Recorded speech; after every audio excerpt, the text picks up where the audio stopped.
that 35-minute intro that Joe does. All Yeah. right, I think we're live now. What? Oh, Are we? fix my I can hair. never tell. Joe does this part. I've got no experience in this.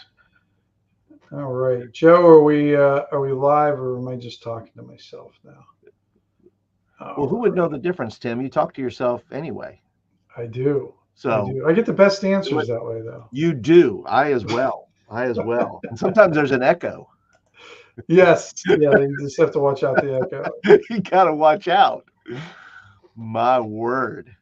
All right. Good evening, everybody. Hi. Joining me and Paul so far. Ken's going to join us. He says his PC is having trouble, so I don't know what that means. So Ken and his machines never play well together.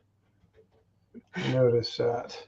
Well, that happens. We got Joe in the audience because he's on vacation and must not be a very good one if he's here. Well, and then we got he's busy. He's busy making videos because of his competition with Tenkar. Oh, that's right. So, yes. He's made 2 this week, I think. So that's like he's cranking them out. So I say, good for you, Joe. I've watched them and liked them. So those of you here, go over there and watch Joe's videos. Watch Joe's. Probably most of you are watching them anyways. With my pen go. But yeah, I was going to say this isn't the way to get more subs, though, Joe. Not our way. Got Mark in the audience. Got Thaddeus. All right. Great. And looks like we're getting some people in here. That's good. Good to see everybody. Come on in. Yeah. I'm going to try this out. So I got to figure out this layout stuff too, just to test it out. Yeah. I'm feeling like this is like the gladiatorial arena, right? They come in to watch the death and destruction. Oh, absolutely. Yeah. And we're just down in the hole here. And then, So that's, Oh, I see Ken. There he is. Let's get him. Oh, maybe I can't do it with. There we go. There he is. Hey, Ken. How you guys doing? Ken. We are doing well. How are you doing, Ken? Good. Joe said he dropped 4 evil DM tricks today, too. Wow. So you did 2 videos of 4 evil DM tricks. So one of them was the turning the map. Oh, he took your dirty DM. Yeah, but he attributed it to Rob. He attributed it to Rob. Joe, jeez, oh man, we're gonna have to kick this stream off your channel if you're gonna give Rob credit where it's not due. I told him, I said when he did the one about the sword, the ego sword, I said now all my ego swords are gonna sound like Joe the lawyer. Every sword I hand out to anybody is gonna sound like him. Yeah. And the sword always has to be mooching for things then. The sword, yes. Yeah, got to be mooching for things. Yeah. And he's always got to, like, where he's like, somebody's trying to do something, it's going to try to do it before it does it. He wants to get in front of the line all the time. Yeah. That's funny. All right. I'm really mad because I gave him a sword. I remember that.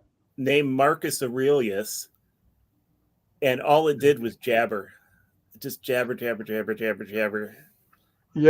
I remember that sword. He got so mad at that sword because it would not shut up. Well, it has all these things. It's got to say them. Yeah. I mean, how many? It probably hadn't got to talk to anybody, and how many millenniums from not talking there, so it had to get it all out.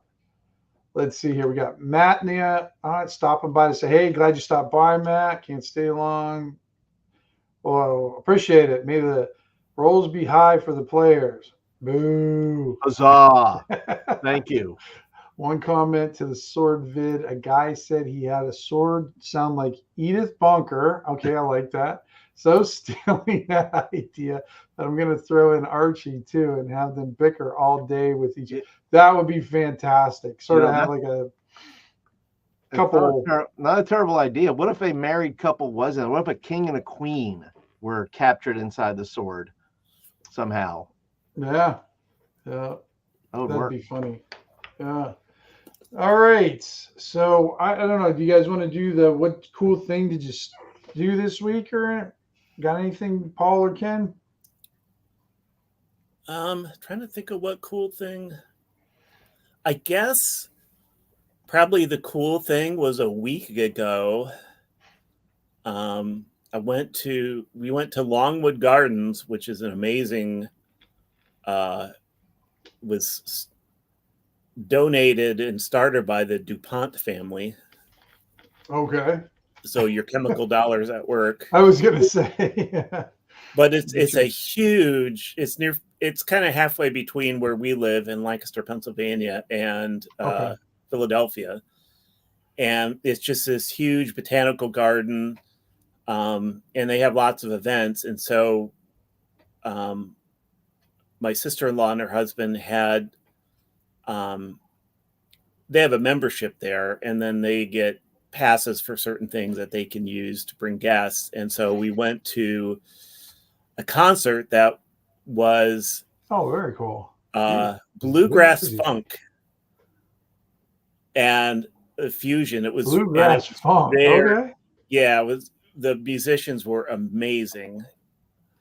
That sounds cool. Yeah, so that was. I mean, there's nothing like. There's been times where I've seen live music and it was so fantastic, and then when I bought the recordings, same songs, it's not as like, good. Yeah, no, because you just don't get that dynamic of. Right, the live. Of course, then when people come to see our band, they're like, we could have stayed home and just listened to Spotify. Right. Yeah. Yeah, that happened to me when. I mean, I used to always like the live stuff, but like, do you guys remember Jeff Healey? He was like the blind guitar player, blues guy, and he played it on his lap. He was in the Roadhouse movie and everything. Well, I got to see him real early on, and I loved his CD. Absolutely loved him. But then when I went and saw him live, I couldn't listen to that CD again because he was so damn good live. I just wished I had recorded that live session because it was so good. And then I would listen to the CD and I'm just like, it's like, now you ruined it for me. Yeah. And Paul, I know what you did cool this week. I know what you did. I went to Washington, D.C., and one of the highlights of my trip is where the Exorcist stairs are located. And I saw that. Yeah, I did see the picture. Yeah, and I said I got to go. It's in Georgetown, and we were going to that area anyway, and it was literally a 5-minute walk over there. It's got the plaque on the wall. There's a plaque right next to where the stairs are, and I think Tim said it's like 70 some odd stairs, and I mean there were people running like that was like their workout for the day, and it is steep, and there's like 70 steps on it, and I climbed up the stairs and was winded when I got to the top because I think there's like 3 sections of them. But I just thought it was cool. It's just, I mean, just little things like that because I'm such a big movie buff, and little things like that are just cool for me. So I was just like, yeah, I was like, here and there it is. I saw it and there it is. And I love that stuff too. Yeah. I know when I saw it, I'm like, God, those look familiar, and then that's exactly what they were. It's like, oh, that's so cool.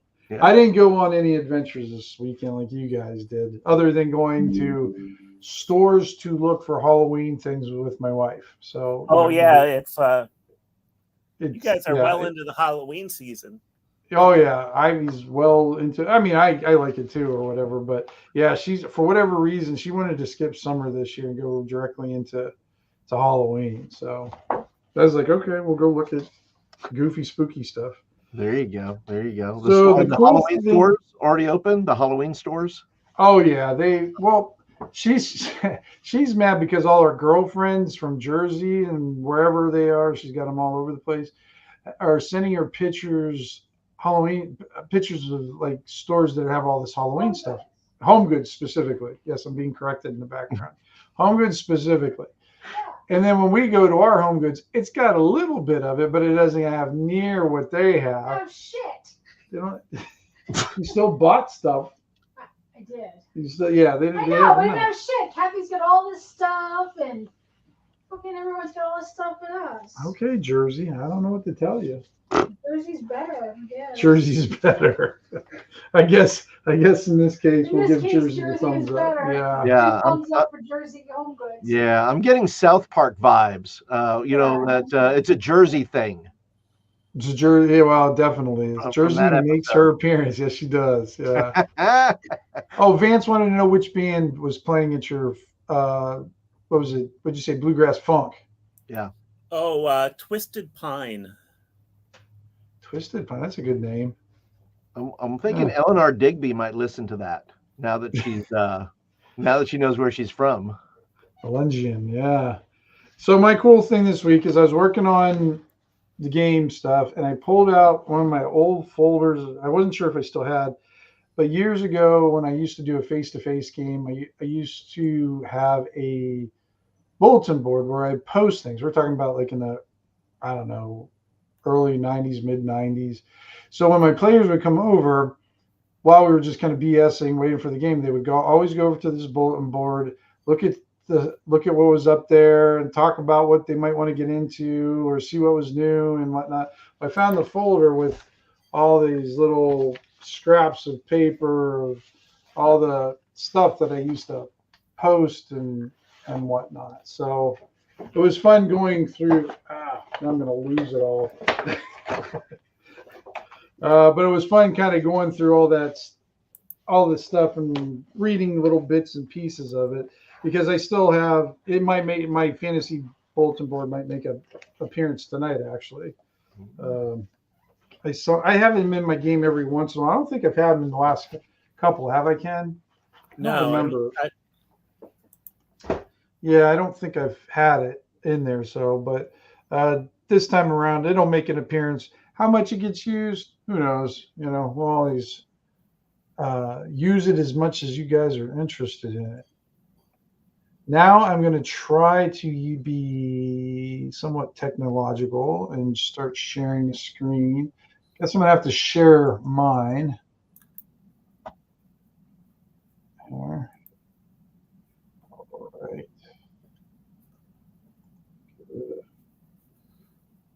So guys, this is going to be session 0.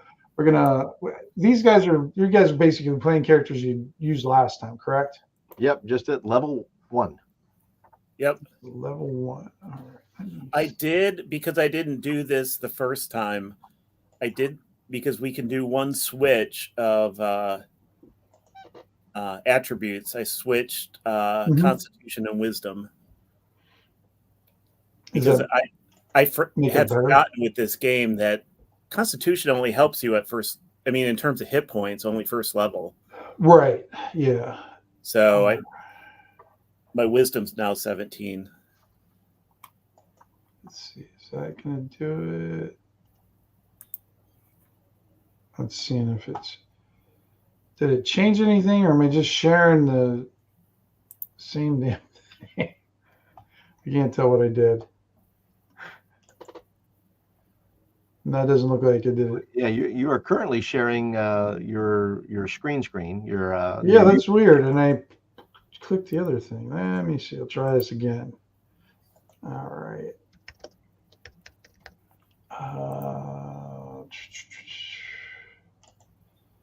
Maybe that's it. Is that it?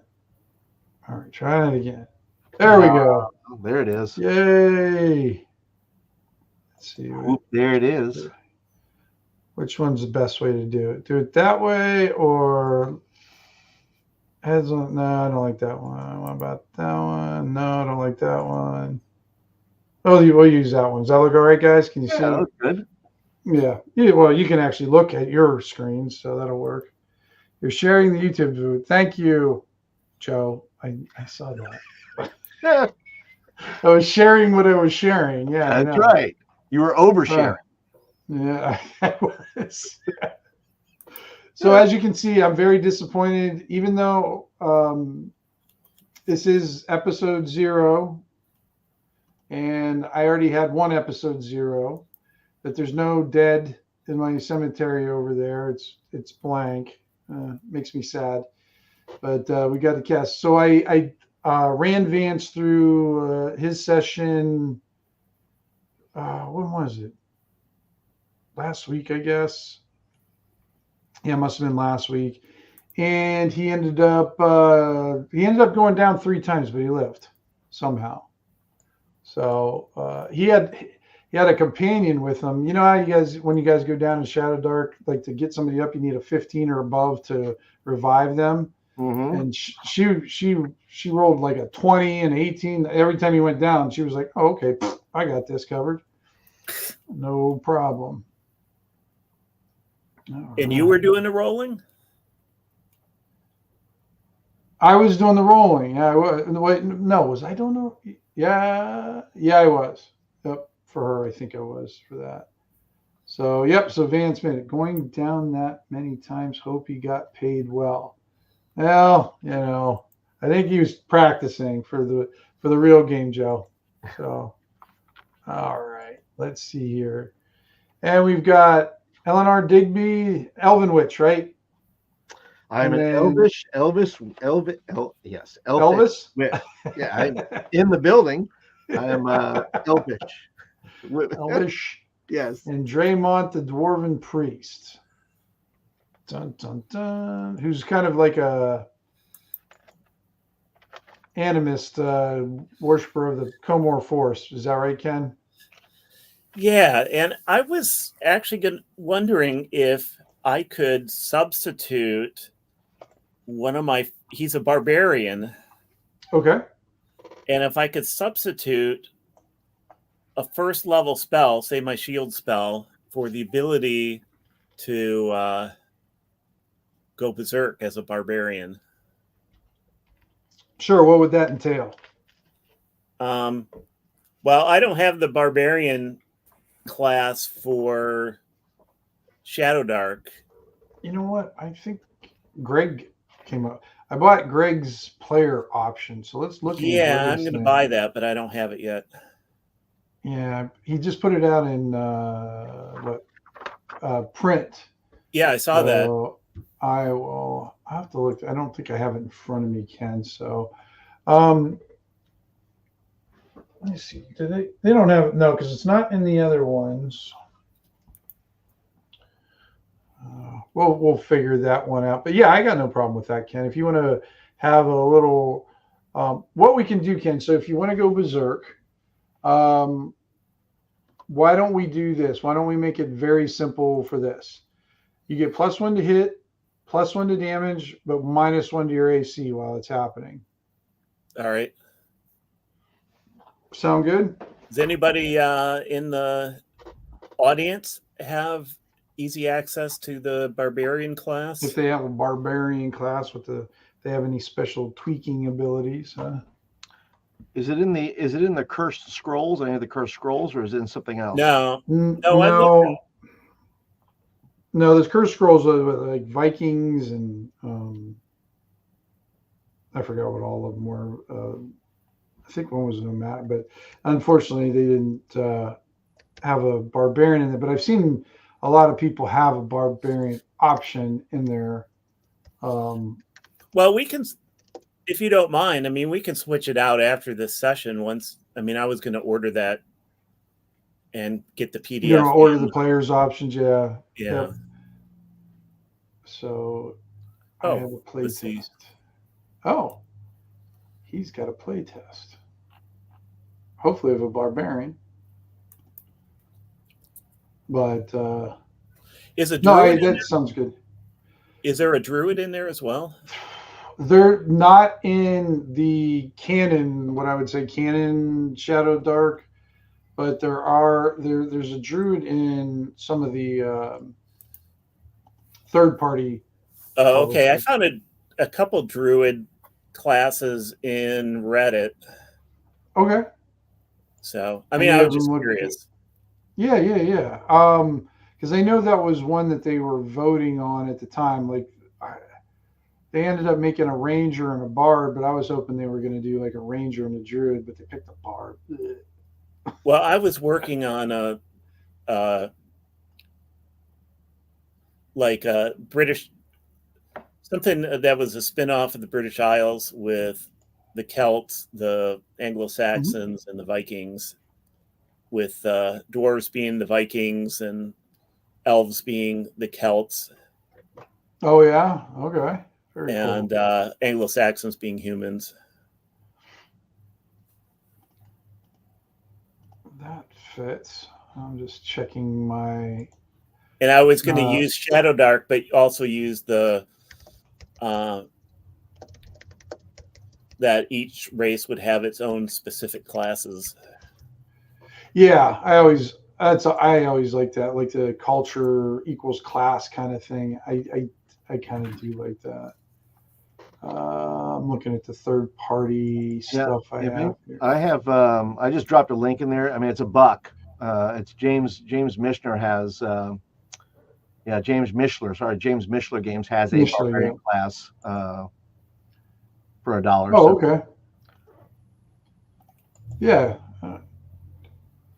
Yeah, if you want to use that one, Ken, I got no problem with that. Seeing what they have. Okay.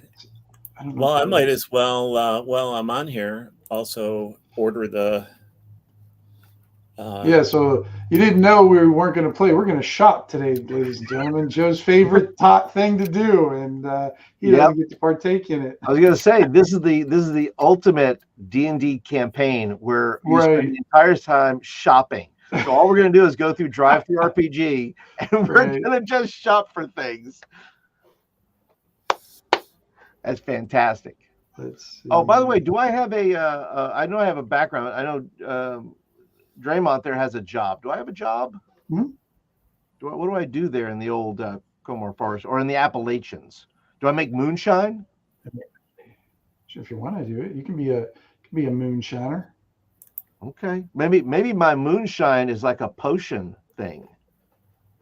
Could be. Okay, I'm gonna put down moonshine. I'm gonna figure out how to magicify it. I like that. Yeah, that's cool. I make moonshine.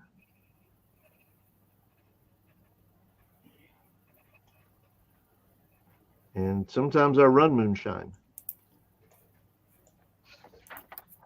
There we go. I like it. The computer's glitching a little bit now. I think I got it taken care of.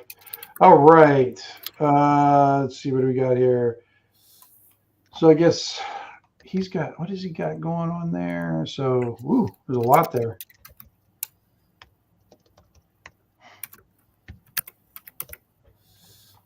All right. So what we'll do is we'll get started here. Ken, you can tweak it the way you want. So basically what you can do is like take some sort of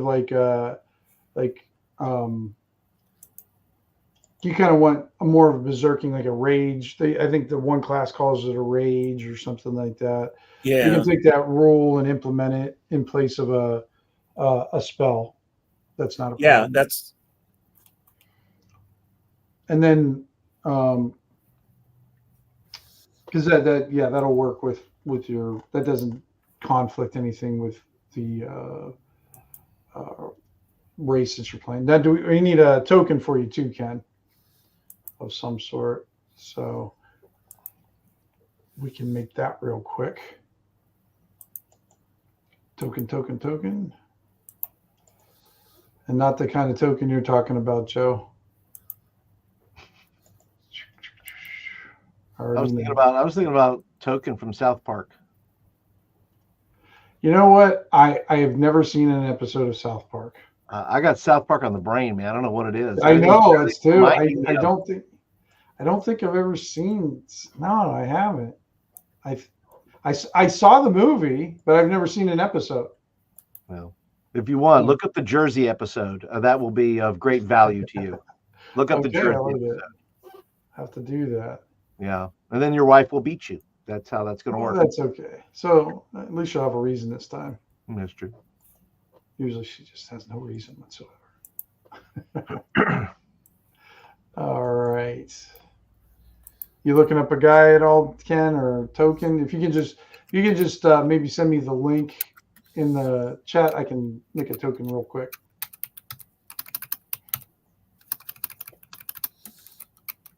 And then you can alter it whenever you don't want to change it.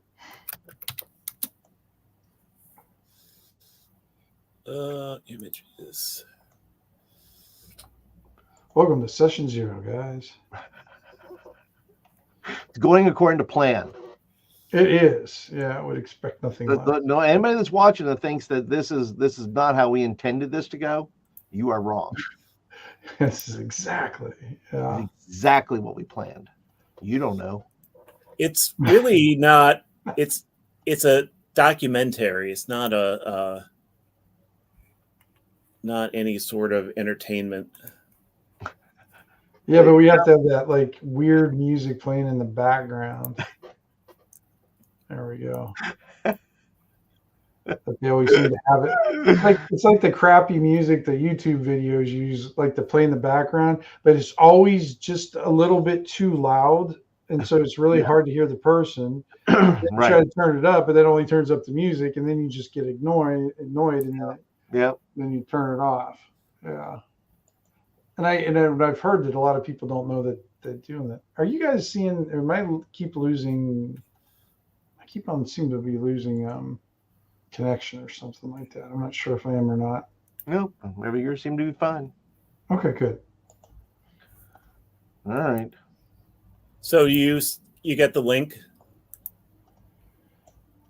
It's in the private chats. It's in the private chats. Okay, let me go to the private chats.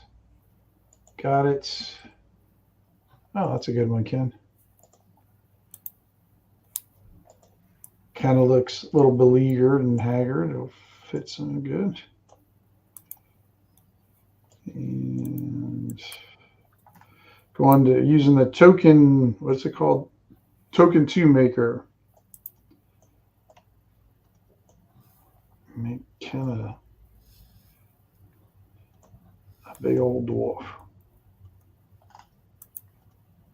Download. What is it again? Dre? What's his name? Dre what? Draymond. Draymond. I have on my. Actually, forgot his last name, but it's on my. Yeah. Diggenheimer. That's right. All right, we're gonna shift over. Let me get all these I got so many tabs open now. I gotta close them all. Now we got it. All right. We've been dropping people left and right. That's good. That's what we goals. Sent you a DM on Facebook, Tim, with screen grabs of our. Oh, thanks. So I'll take a look at that. Right. They're all going to show up like 5 minutes left into the live stream. They will. Yeah, right. We'll start. We'll pick up then. It'll be fine. We will pick it up. All right, I'm going to take your token, copy. And then there's a SpongeBob screen that comes on and says 8 hours later. We're still shopping. Great. That's funny. Oh shoot. So where I'm going to start you guys at is, Ken, you probably remember this area, the place in between Scorn and Hound's Head. There's that group of Appalachia-like people. Remember them, Ken? Yeah. So you guys are going to kind of be from there. They kind of bring in different races and cultures into their fold because they need to make the gene pool a little bit deeper because it gets pretty thin up there in the hills. You know that's right. So you guys tree ain't got no forks. Just one straight line. We were just talking about teeth before this. We were. Yeah. This changes Eleanor Digby forever, by the way. So you'll find out here. That's the best part about a family reunion. You get a full set of teeth when you get everybody together. My family's down south, and I have a lot of reference material. Well, I live in Alabama, so everybody here, everybody talks like they're from King of the Hill. So everybody talks like Boomhauer. Yeah. I've never seen that either. You're a sheltered. I'm uncultured, huh? You are. I am. I'm bad. Well, I guess I've never been a cartoon guy, so that's why I've never probably watched them. Well, So, Boomhauer is just it's worth it. I've watched that show just to see him. Oh yeah. Which His, one? What's this one called? King of the Hill. King of the Hill. I mean, I've heard of it, but I've never seen it. It's got a. It's just I don't know. It's the big yellow dad, little yellow son. That's The Simpsons. Oh, that's The Simpsons. Okay. The fact that we just confused King of the Hill with The Simpsons. Oh my Lord. Wow. That's how bad I am with that. That is wow. Yeah, it's bad. So you guys are in this area called Spoke Top Hill, and you say spoke or smoke? Spoke. Like a spoke. Like a spoke of wheel. Yep, exactly. Spoke Top Hill. And that's why they kind of call it Spoke Top Hill, because of the way the streams and creeks run off of it. It's almost like they come from from this giant spring on the top of this hill, and it goes down in different streams and everything. And they kind of end up working as a boundary for different families that are in this area on Spoke Top Hill. They tend to battle over. I mean, it does get bloody up there between families, but the one rule is I'm allowed to kill my sister's boyfriend, but nobody else is allowed to kill my sister's boyfriend. Well, isn't that called suicide? Yes, but they have been over the years trying to make it more of a place to settle in, especially up in this area. There's not a lot of places to settle down that are safe because of the Comor Force and all the dangers. They seem to have the ability to make a community, and the community doesn't seem to get destroyed overnight like most of them in this area. However, they live farther in the south, so their community, it's not as bad there, but it's still bad enough that people hanging in trees is not uncommon. And there's no real protection. They don't get any protection from Scorn from the south, and they don't want anything to do really with Houndshead, not because they distrust Houndshead. They're just considered outsiders. They'll trade with people who come through, but they tend to. And what Eleanor, you escaped one of their fatal tricks that they perform on elves sometimes. So what they do, and this ceremony is coming up, so they're able to traverse the forest pretty easily, and that's where where you've got your teachings from, is from the elders of the clans and different things like that, worshiping nature. Well, part of this forest, there are these creatures who roam the forest, but they know if they sacrifice an elf to them in the springtime, they will be left alone for the rest of the time. However, there's not that many elves that voluntarily do this, so they have to trick them into doing it. And well, I know an elf. Well, that's when you see one of the old elves. They're just like, you see this guy named John come up to you. Now you guys know John. He's sort of one of the elders of the clan. He's an old guy, but still strong. He's barrel chested, strong as hell up top, but like his legs are done. He can barely walk. Model that after me. Yeah, I think after anyone who's over 50, I think at that point. But he comes up. He's got his big stick that he's coming up to you guys. you guys live in your own little yurt kind of up in that area. And he's like, well, oh yeah, sure.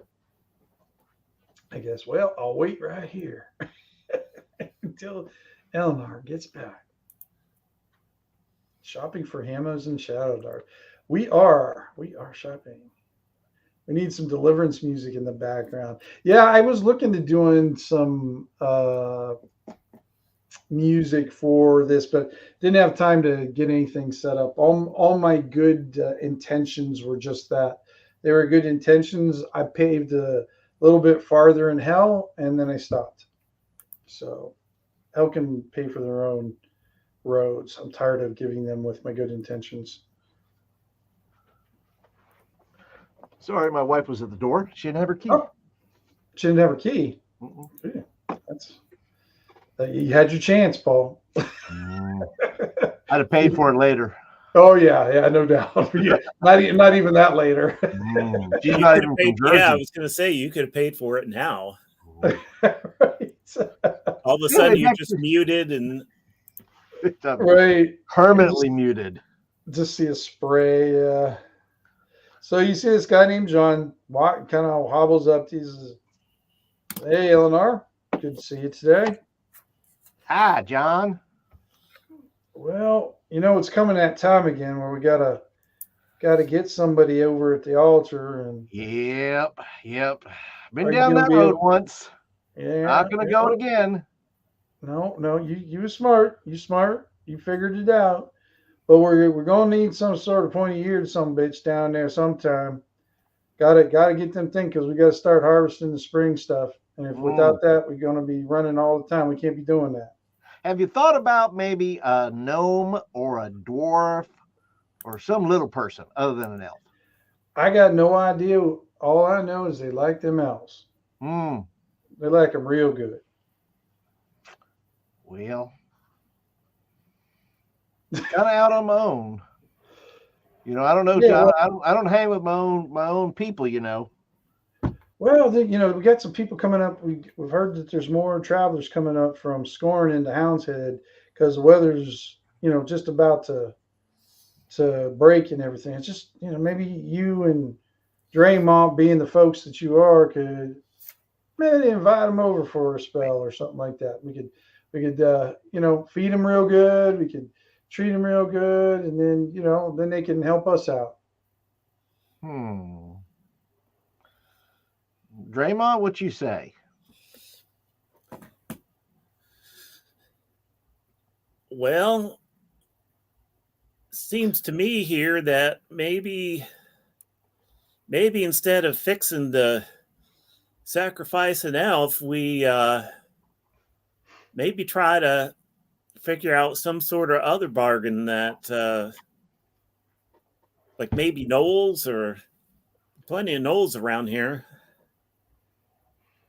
We never did try a gnoll, but they're bigger and got more blood. I know, but they got to be able to read too. They got to be reading the stuff. Oh, well, that's why you picked out other people around here. They don't know their lettering. No, I don't know. Them needle folk just like the elves. I don't know what they got against them, but they don't like them. That's why we keep you out of the forest there, Eleanor, because you go in there by wandering around, your ass is going to be prickly more than the porcupine. Yep, that is what I hear. Mama didn't raise no dummy. Oh, we are going to be so canceled by the South. Do we have to do this the whole session now? I don't know. It seems like we do now, huh? Well, I do because I'm from here, so Yeah, it's kind of on me. So we got to figure this out quick, gentlemen. So maybe talk amongst yourselves and then come down see me at the bottom of the hill. We gotta make some plans soon because the equinox is coming up quick. So now, Draymond, I don't mind sacrificing an evil elf. My deity Tatiana You know, she's kind of neutral on these things. And you say, I can't be doing things that are going to be offensive to her. You see what I'm saying? Well, I don't know about elven sacrifice anyway. That just don't seem to be. I don't know. Don't seem to be quite right. Well, we'll see what happens. If the I don't know how you know we'll see what happens when the time comes. Maybe we need to change things over there in the old forest about how things get done. I was setting my mind to the same thing, but we'll see what they're fixing to do here. Remember, they're not the sharpest. They're not the sharpest tacks in the drawer. We could do some things. But true enough. All right. All right. Well, let's go down and meet that John guy, and we'll get on with this thing and see what they. John's sitting down there. He's got about 3 dogs sitting around him, kettle on, and drinking some moonshine. Well, John, we'd best about decided that one of two things is going to happen. The first thing is, well, if we got to sacrifice an elf, it's going to be an evil elf. It's going to be somebody worthy of a sacrifice. And the second thing is, we care either way, but you know, whatever you prefer. Well, that's our preference. It's our preference. And the second thing is, well, if we can't find no evil elf, we think things might need to change over there as to what gets sacrificed. And we need to experiment a little bit, you know, change it up a little bit and see what happens. Boys, if you can figure it out, that's fine. All I know is an elf works. And if you want to fix what's not broken, that's up to you. Well, Mama taught me if it ain't broken, break it. So that's why I got 2 mamas. Listen to the smart one and don't stay away from the pretty one. Wait, you know my mamas? John, where you know my mamas from? Let's see. I think we all know your mamas. Both the pretty one and the one with no teeth. Well, I declare, I don't even know what to say about that. Bless your heart. I'm going to share the screen, guys. I'm going to show you where you guys are on the screen. Possibly present.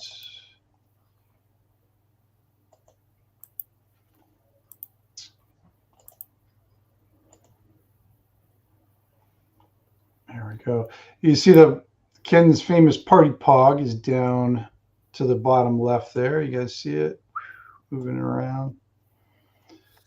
Yeah. Oh, I got to get you. I guess I got to switch, not only share screens, but now I got to put you guys on the right screen.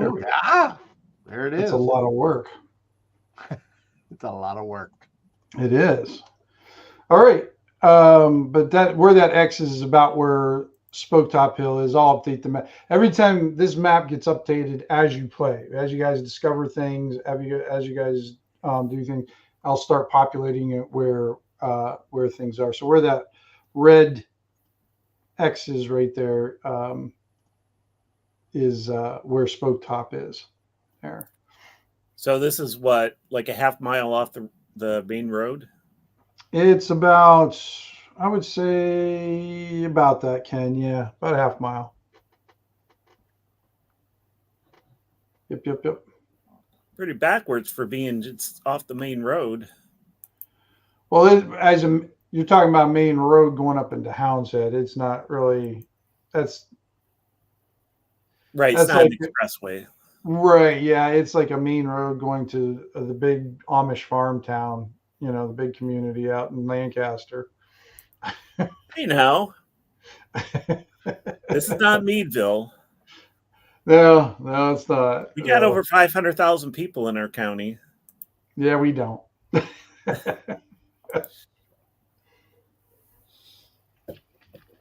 But yeah, so you're about and it's not uncommon to seeing traffic going up and down through that way. Scorn's about 3 days to the south, and then you've got Hound's Head, which is about a good solid half day's trek up through there.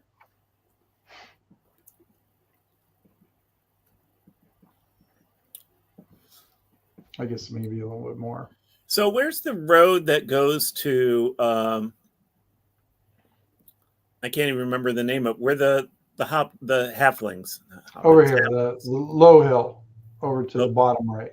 Oh, okay. Oh, where it says to Low Hill. Yeah, but you forgot what it was called. And then up top, there's the road that goes to the Gorgon Craigs, which you guys know is a big mining area.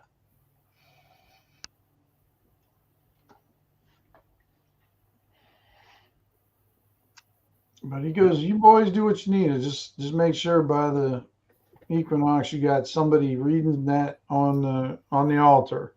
What now? How much time do we have? He kind of looks up at the sky. He's like, man, give or take a day. All We right. thought we had one lined up, but no. And he kind of points down the hill a little ways, and he points up in the tree. It wasn't so cooperative, so we had to find a new one. Well. Huh. Well, all right. Well, let's go then. I guess there, Draymond. We're gonna find ourselves a not so nice elf if we can. Then we'll see what happens after that. Or we're gonna get the hell out of here. That is also true. That is also an option. Because I think I'm looking at the other elf. Careful. I'm just saying. Now, but I ain't saying. I ain't saying that you should be it, but I'm saying that you could be it. Well, we'll just have to see about that. Let's see. Where do you want to go, Draymond? Where do you want to head out to? Where do you think's the best? If we're gonna run, where do you think we ought to run to? Well, I think a half-day journey was get us right into Hound's Head. Well, okay. Well, I say we head there then. Maybe we'll find an elf along the way. Well, maybe we will, and we'll tell them to stop by here. Stop by here if you want to, huh? Yeah, we'll tell them there's good victuals there. You remember like in the past, huh? The forest gods in these here parts love them a sacrifice. They do love them a sacrifice.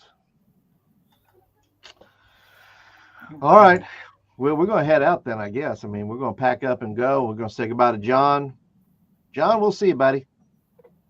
All right. See you boys back. Mm-hmm. Yeah. All right. You guys just taking off towards the road then? Oh, yeah. All right. As you're walking out, their path and everything, off to the left, you see movement in the forest. At first you thought it was a breeze, but it actually looks like this humanoid shaped shrub is walking through the forest. And then when it stops, even though you saw where it stops, it blends so perfectly in the forest, you won't lose sight of it again. You reckon that's an elf? Well, we can only hope. How shall we investigate? Well, you speak Elvish. That's you true. guys know that you guys know these things as part of the local folks call these needlemen because they shoot out needles towards things. This is who they're sacrificing the elves to. Oh. Well, I don't think that's an elf. I think that's one of them. They're needlemen. Them's the ones that wants the elf. Oh. So should we engage it or ignore it? Well, Go I ahead. would say I don't know much about him. Yeah. Do either of us know anything about them, Tim, other than they're needlemen? They're pretty much like non-community. They don't talk to anybody. They're can you see them more as part of the Comor Force? They're like actually creatures that are barely sentient plant life that wander around. Although they do generally they are considered docile creatures, but during the springtime, after the springtime, they tend to get more aggressive, and they will attack people on site where generally they don't. But for whatever reason, this altar that you've seen is as old as the forest is sat there, and that's where they do the sacrifices on that altar. And it seems whatever happens, and it just seems to be elven blood, seems to sate the needlemen for the year or whatever until the next time.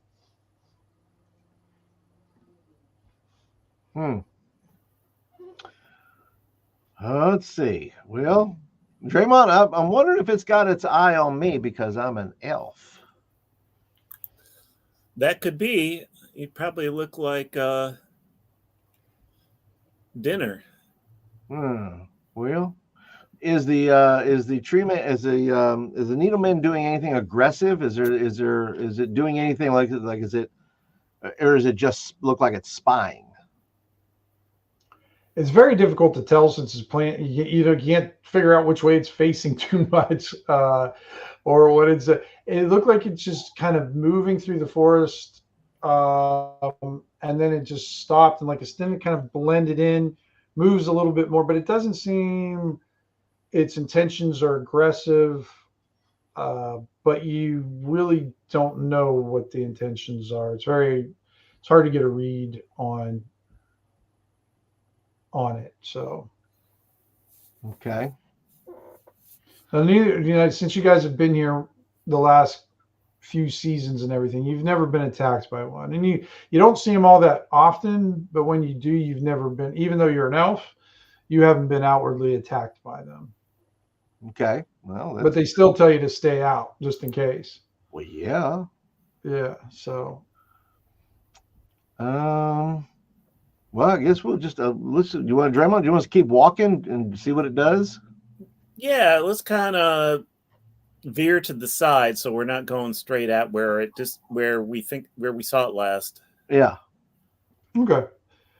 Yeah, you guys can move around that easily enough, and that you see one of the other guys from one of the opposing clans comes up, and their clan name is Nightwart, and this is Bert. Wait, Night Orc? Wart. Night Wart. Yeah, Nightwart. And this is Bert. Bert's not the smartest guy in the world, but he is pretty knowledgeable of things of the forest. He knows the forest well. He just doesn't know anything else. And do we know Bert from? You do know Bert, and you guys, Bert is not like you guys because you are in a clan that him and his family, while they don't openly feud, some sister got taken by the wrong brother, and chaos ensued or whatever. So, no, so there's just been a running like competition almost between the two clans, and that. And he kind of he walks up towards you guys. He's got a few other friends from the clan, but they kind of look at you and say, where are you going? What's that any of your business, Bert? Oh, he's still got a sass in you, huh? Well, I'm gonna be the one who gets the elf this year. Oh, are you? And You got mine one. will be on the top of the hill. You guys won't get access to that spring this year. That'll be Night Wars. Oh, okay. Well, you got an elf in mind, Bert? Well, I sure would, but we ain't warring now, so Yeah. maybe. Yeah, well, I wouldn't want to have to curb stomp your ass, like we've done in the past to your clan. No. And then I'd heal your wounds so I could curb stomp you. Yeah, I heard you guys are funny. But when I get access to that spring and you guys are down at the bottom of the hill, I'll make sure I take a big juicy dump in the stream that you guys drink from. You do that, Bert. You just do that. And you see Bert going into the forest. Him and his friends have bows, and they're heading into the forest into that area where that needleman was at. Oh, they're going into the forest where the needleman were? Oh. Yeah. Do they know it's there? Like they're hunting for it? They look like they have no clue. Huh. Well, that's interesting. Well, Draymond, I say we leave these gentlemen to their demise. I don't know what they're doing. And I don't know why we should care what they're doing if they're doing it. What you think? I agree. I just say we keep on going. All right, we going. All right. You guys get through the rest of you're on the main road, and are you guys going to head up to Hound's Head then? Oh, yeah. All right. Let me get my trusty. Where's my dice at? I'm going to roll my dice here, see if you guys encounter anything. Oh, I guess I'll do it right in chat. You guys can see it too. Yeah. All right.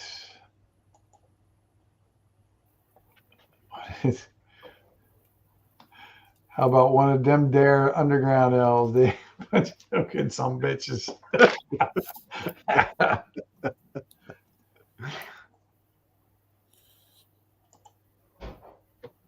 All right, you guys get up towards Hound's Head, and as you get closer to the edge of Hound's Head, about where that hill is right there, you guys encounter a small adventuring group, kind of taking a rest and recouping. And this is kind of late in the morning, so they're kind of getting an early lunch or whatever.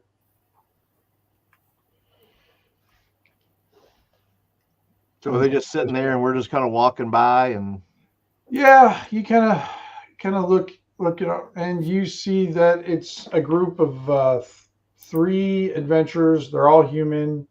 All of them look in various.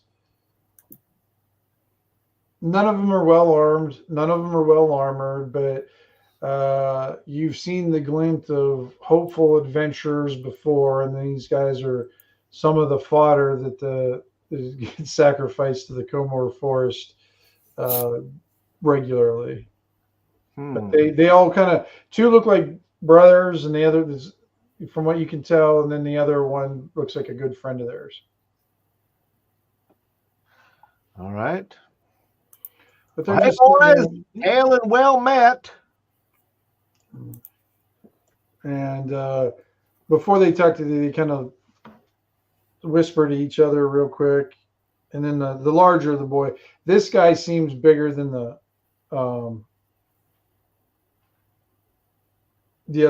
brothers and everything. Mm-hmm. And he stands up. He goes, "Morning to you too. My name's Cecil." Hello, Cecil. My name is Eleanor. And I'm Draymond. Okay. You guys going up to do some adventuring up at Hound's Head? Well, we might. We don't know. We're just kind of heading up there and see what's going on. Where are y'all heading? Up to Hound's Head. He shakes his head a little nervously. I'm try to find some work. Okay. Well, there's work to be found. You're looking for it. Yeah. No, it's not been so good. So we're gonna go see what we can find. Where are y'all coming from? Oh, we got a little village down a ways just outside of Scorn called Wet Rock. Have we ever heard of Wet Rock? No. Okay. So heard it's bad up there though. Is it? I mean, is it just rumors or is it as bad as they say? Where at? Hound's Head. Oh, it's quite. I don't know. I don't know much about it as much as Draymond does. Draymond, is it as bad as people say it is? You gotta watch yourself, but it ain't so bad. There are places that are worse. He nods. Okay. All right. Okay. Yeah. He's like, boys, let's get up. He goes, oh, by the way, this is Burns and that's Gunnery. Burns? We're hoping to Burns. Yeah. What's the other guy's name? Gunnery. Gunrey. RUI? REY. Okay. Yep. Well, we're kind of looking for maybe an evil elf. An evil elf. Not to adventure with, but to maybe capture. Yeah, y'all know any evil elves? No, I don't think so. No, I don't think I know an elf. Just except Bell and I are there, just met. So there's not many elves in Wet Rock. So, but we did have a dwarf there one time. Seemed like a nice guy. Well, I have a college called Slippery Rock. In Maymark, yeah, we're not too far from there. Well, we're gonna have to find ourselves either find an evil elf or one of those people. Old Bert's gonna have to be Bert. Bert will be in trouble. But anyway, what kind of work are we looking for, boys? Are we killing? Are we trapping? Are we what kind of adventuring are we doing? What are we looking for? It's like we're gonna have to do whatever needs to be done. I mean, we don't have much fighting experience. I mean, we're strong enough, but farm work doesn't teach you how to swing a sword or throw a spear. But we can lift things. We can work real hard. I heard that they like people who carry stuff up here. And he looks at Gunnery. Gunnery's really good about making some torches and that. But we're going to try to set up shop, see if we can get some jobs and sell some things. And then I heard that the leader, Ivanov, is pretty friendly towards folks. And we're supposed to go meet him up there and talk to him first before we go doing anything. Yeah. What was the name of the place, the tavern we went to where we went looking for work? Were we looking for Angry Priest Inn? That's where you found like your, people who hope to go dungeon delving with. The cannon fodder that we had. Mm-hmm. What was it? And I'm sorry, what was the name of it again? The Angry Priest. The Angry Priest. Okay, well, I tell them about the Angry Priest and about how people will come by there looking for work. We frequent there often looking for assistance. Oh, okay. Thank you, sir. Much appreciated. Much appreciated. Do I sense anything about them that they're lying in any kind of way, shape, or form? Are they being deceitful in any way?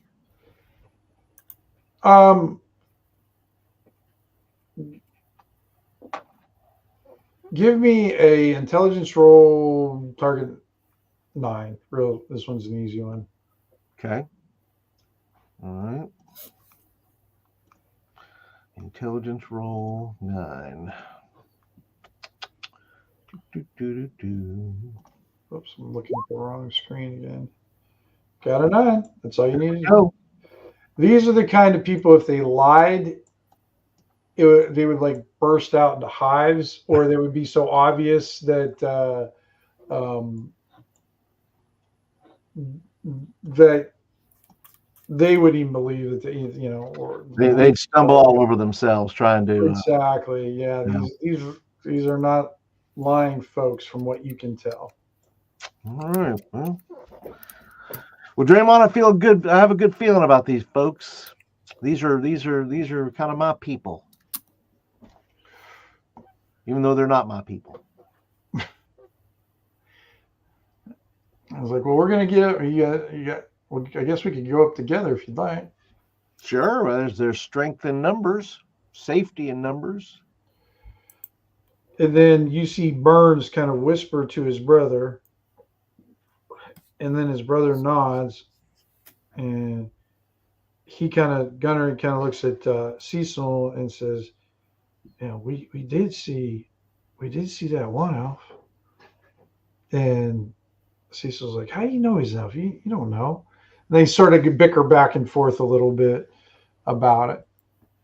And he goes, "Well, there may be an elf if you're looking for a bad elf, evil elf." These spears of Sarath came up through, and just a couple of them. There's 2 of them. They had helmets on, so I don't know why he thinks he's an elf. But where did you see this elf at? he passed us about an hour ago. He's probably in Hound's Head now. Oh, okay. Now, Paul, you know the spears of Sarath are from a god named Sarath, and they are sort of the bully boys of the god. It's a god of discipline and order to like almost an extreme. And the spears of Sarath are kind of their, what would you call them, Ken? They're expendable shock troops kind of thing. Yeah. They're often made gang members or thugs or something, that they recruit a lot of them from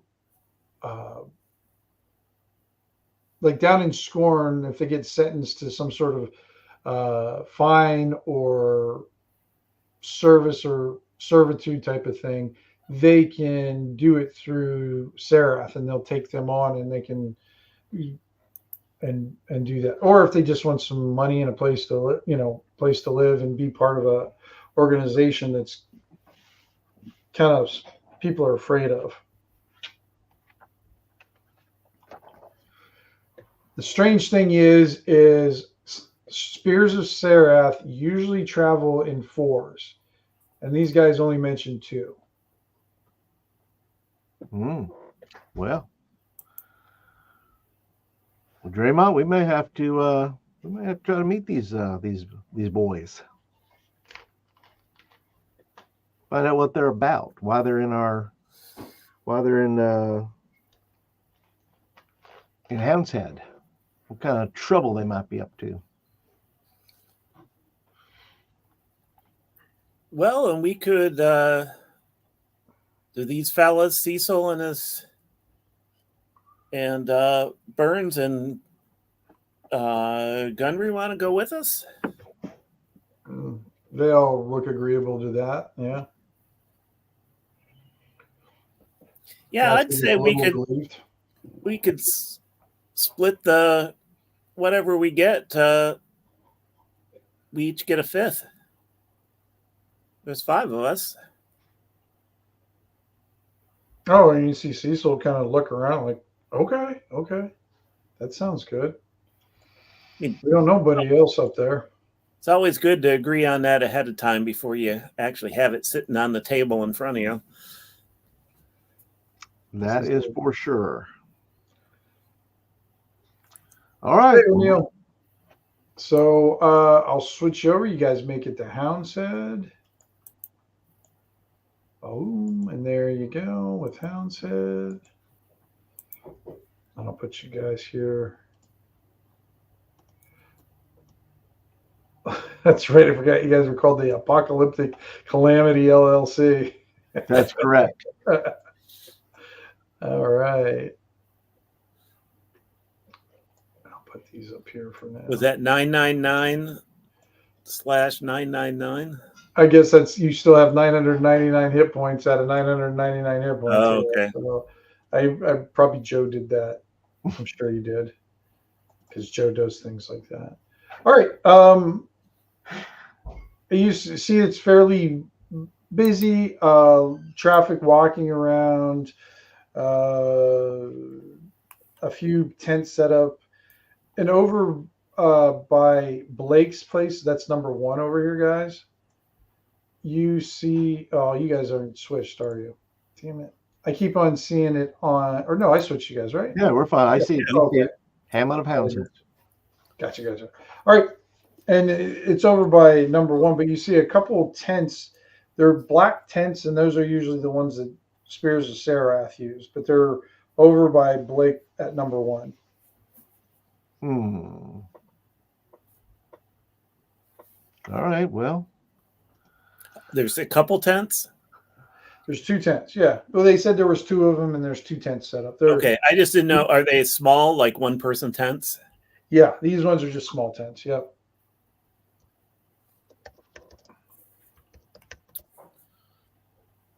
Well, you want to go talk to Blake? I think we should talk to Blake. All right. How well do we know him? You know him in passing. You know that he likes to drink. You know that he likes to smoke. You know, he's the only one in the area that has healing potions. He won't sell the healing potions, but he trades them. Do you guys see on the number 1 on look at the map and see with the little description of number 1 there? Yep, he belongs to the Guild of the Arcane Lore. Mm-hmm. Yep, so that's kind of what you know about him. Okay. Ain't he the one that likes that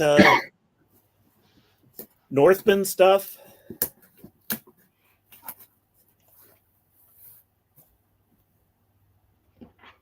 What kind of Northman stuff? Oh, you know, weapons, coins, hard silver. Well, I mean, if it's hard silver shaped by the Northmen. Yeah, he does enjoy. He does like that. And these spears of Sararath, they are certainly from the north. I'm wondering if there's maybe some deals being made. So where are the tents? Right, kind of just north of Blake's place, right? Again, right between the oh, okay, between the bridge and his place. Yep. All right, so we'll go up, and are we being followed? Well, the boys are following you. Yeah. Yeah, I mean, yeah, that's nothing. Yeah, just the boys. Oh, yeah. Those are the other guys. Yeah, I didn't put any pogs out for all this stuff or tokens or anything. Okay. So We didn't know if they were going to head to the. We didn't know if they were going to head to the Angry Priest or not, or whether they're going to follow you guys. Okay. So they're just kind of coming along because they're here, but you can tell they're completely clueless on what to do. Yeah. Yeah. Just hey guys. The oldest kid probably looks like he's 12 or 13. Yeah, kind of come over to about here, but kind of nonchalantly keep an eye out on these tents over here. But don't stare. Okay. They don't like it when you stare at them. Yeah. So they all try not to stare, but kind of do anyhow. But, you know, they do as best they can. The doors open to the scroll stack. You see Red lounging out front. And you hear someone kind of humming from inside and smokes coming from the top as if he's like cooking something or whatnot. So What does it smell like? It smells like bread, actually. Oh. Blake, are you here? He comes out of his place. He's got kind of one of those, we'll just say like the little hippie bead curtain in front of his door there, and he comes out looking. His eyes are a little bloodshot. He's wearing this robe that probably he's worn for the past 2-3 week, maybe, possibly that Does it long. smell like that? He comes out and he doesn't stink right away. He does smell like strong incense and weed. Oh, there we go. Viper weed. You guys know that one a little bit. It's a halfling smoking tobacco, and it's known to cause minor hallucinations. So Well, Blake, how are we doing today, Blake? Blake is good. Who? Yeah. Okay, you spoke Top Hill folk, right? Yeah, sure. Okay. So what can I do for you boys? Well, we were looking there. We noticed you got some black tents in your yard there. What's that all about?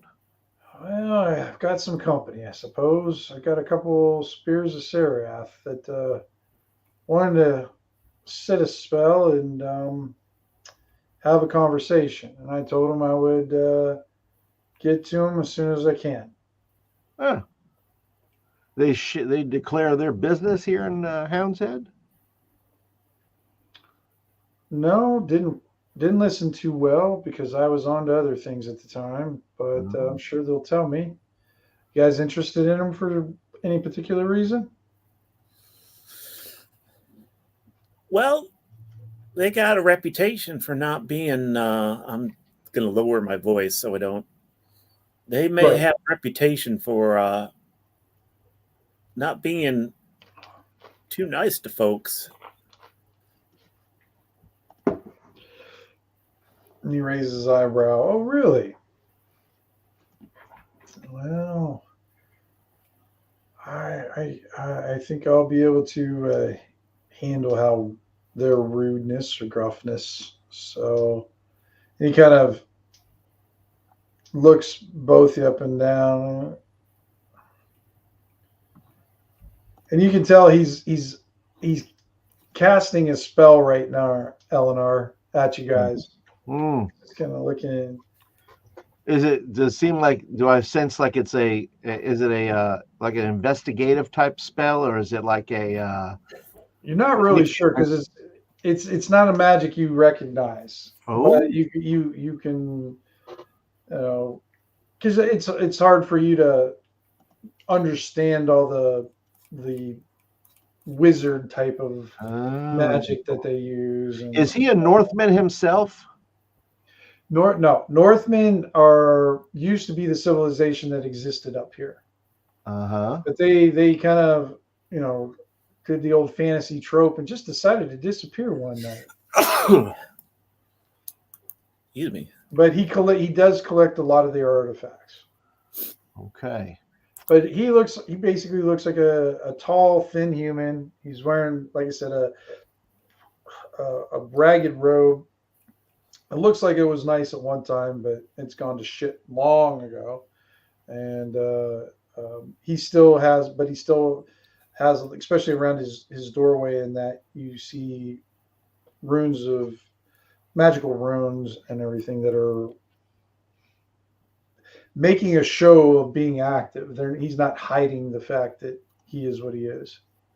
Oh. Well, I would like to, I don't know what he's doing, but I would like to multiply myself and do my shadow dance illusion. Okay. Shadow dance illusion? Yeah. Okay. Well, I make one other copy of myself, basically. I mean, as an illusion factor, it says I can do one human-sized type of illusion, but I'm gonna make it to where he sees me coming out of my body. Like it starts here and I am just walking outside of my body, and I go over and I stand by him. Okay. So let me go ahead and roll for that. I'm not going to have you roll for that. Yeah, that's fine. Oh. Yeah, no, I'm not going to worry about that. I would hate to have you roll this is just a fun thing to do. So he seems amused by your trick. He's like, oh, all right. So you do have some skills. He kind of looks towards you. Oh, you're more of an animist then, huh? Well, something like that. Yeah. Okay. What about you? I think I remember you. Your name's Draymond, right? Yes, it is, sir. Okay. You've been Yes, you've been up here a few times. I remember talking to you a couple times. Yeah. You're someone I'd be interested in talking to because you understand the crows. Yes, sir, I do. Okay. All right. He goes, well, maybe sometime when you guys get a chance and I can get some free time and everything, we can have a conversation about crows or whatever. Well, that'd be right friendly, eh? You? He goes, so I'll tell you what. You guys seem awfully interested in a few things. And he goes, what? He goes, you see him look over your shoulder and he sighs. He goes, don't tell me these boys are coming here to make it rich. Oh, you looking at these guys? Looking at your trio over there. Yeah, we kind of met them on the road. Don't know too much about them, but they seem harmless enough.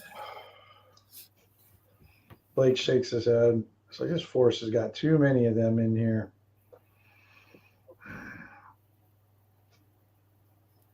He's like, he goes back into his cabin and he comes back out. He goes, boys, come here. Come here. And he points at them and tells them to come here. Gets all their names. You guys are from Wet Rock, huh? All right. How much money do you need? What do you need? He goes, I will pay you. You guys want jobs? All right. He goes, I will give you.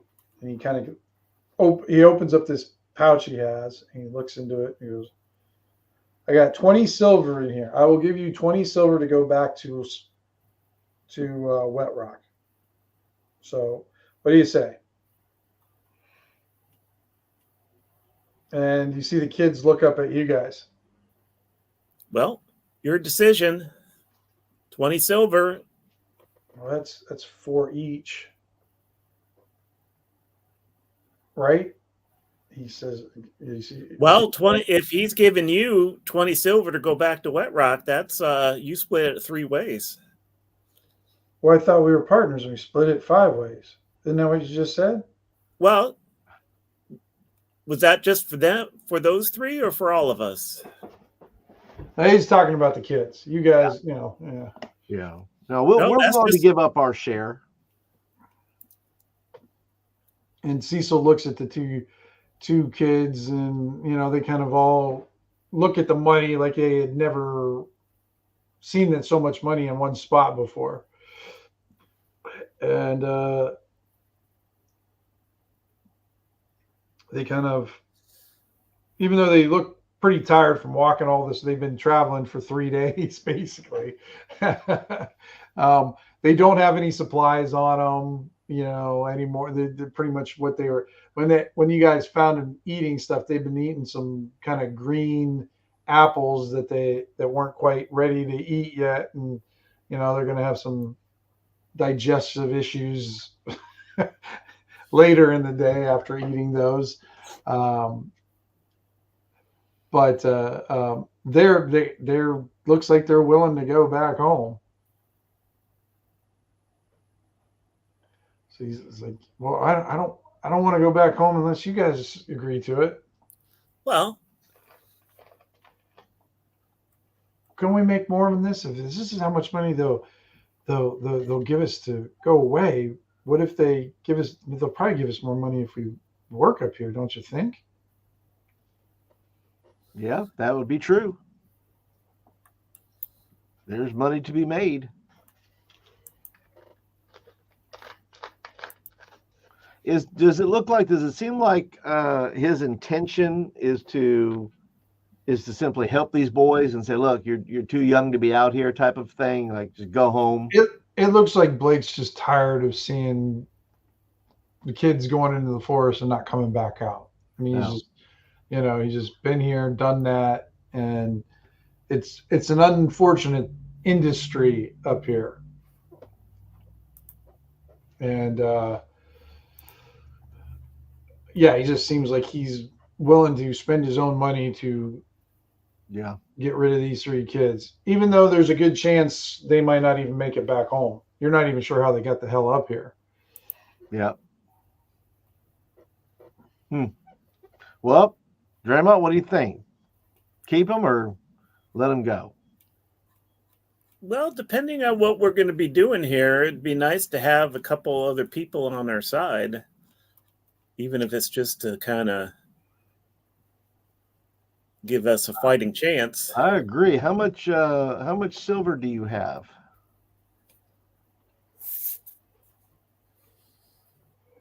How much do I have? Yeah, how much silver do you have? I don't know. I didn't roll it out. Sounds about right. I think it's what? I forgot how much we roll anymore. 5d4, something like that. I don't remember now. My Shadowdark foo is still not at. I'm being summoned. So 16 silver. What's that disorder that people have where they're really mean? You can't get fixed. What do you? What's the disorder where people get really mean and they can't be fixed? Yeah, it's really hard to help them. It's very hard to help them. Yeah, it's not bipolar, but I think it's just stupid. No, really. Like, kids get it sometimes. Are you talking about oppositional defiant? Thank you. Okay, all right, there you go. Or teenagers. Or I was gonna say, or just just some teenagers. Did you find it yet, Ken? You can roll it up. Oh, I rolled it. 16. Oh, did you already roll it up? Okay, got 16 in that. Did you buy gear already? I thought you said we could just go with what we had. I basically went with what I had, except for no magic items. Okay. Yep, that sounds good. All right, so you got a 16, so you got 16 silver on you. Well, I think we could guarantee at least you get 20, even if we have to pay you. The kids. Worst comes to worst, will help with burial costs. And they both look up at, or all 3 of them look up at that, like, Blake's like, look, you got to decide now. He goes, my 20 silver offer expires here. And he holds it out to the kid to see if he puts his hands out. And Cecil goes, we're gonna stay and we're gonna be grown-ups and we're gonna earn our own money. And Blake actually gives a little nod, maybe a little bit the slight smile, and he's like, okay. And he goes, I will meet you 2 at the Angry Inn a little bit later if that will work with your schedule. Sure. Sounds good. We need to go get rooms. All right. Or a room. Or a room, huh? All right, so you go up to number 3 there. Going up there then, the Angry Priest Inn. Sounds good. We can go there and book a room at least and see what the deal is going on over there. Now I made a map for the Angry Priest Inn, which I've never done before. It's always been just sort of a thing. So we'll see if that. I can't populate with all the tokens yet or whatever, but that kind of gives you an idea of the layout. I got a membership to what's it called? Inkart? I forgot Tenkar? what it was. Yeah. Yeah, so that's what I made that with. Made this thing with. What's this Works down okay. here? Just a ratty old rug. Wipe your Oh, okay. feet. I thought You maybe it guys was. know. So the lady who runs this is her name's Lavinia, or I think that's what I have her on that one. And she's 6'3", and she can be very gruff. And but she runs a good tavern. She keeps the place clean. And if you don't wipe your boots off before you come in, she gets kind of pissy. And you know that upstairs there are 6 rooms that she rents out. Usually, each room has 2 cots in it. And then most of the time, though, people who don't have a lot of money, they just actually sleep in the common area here. How much are the rooms? The rooms are 10 silver each per night.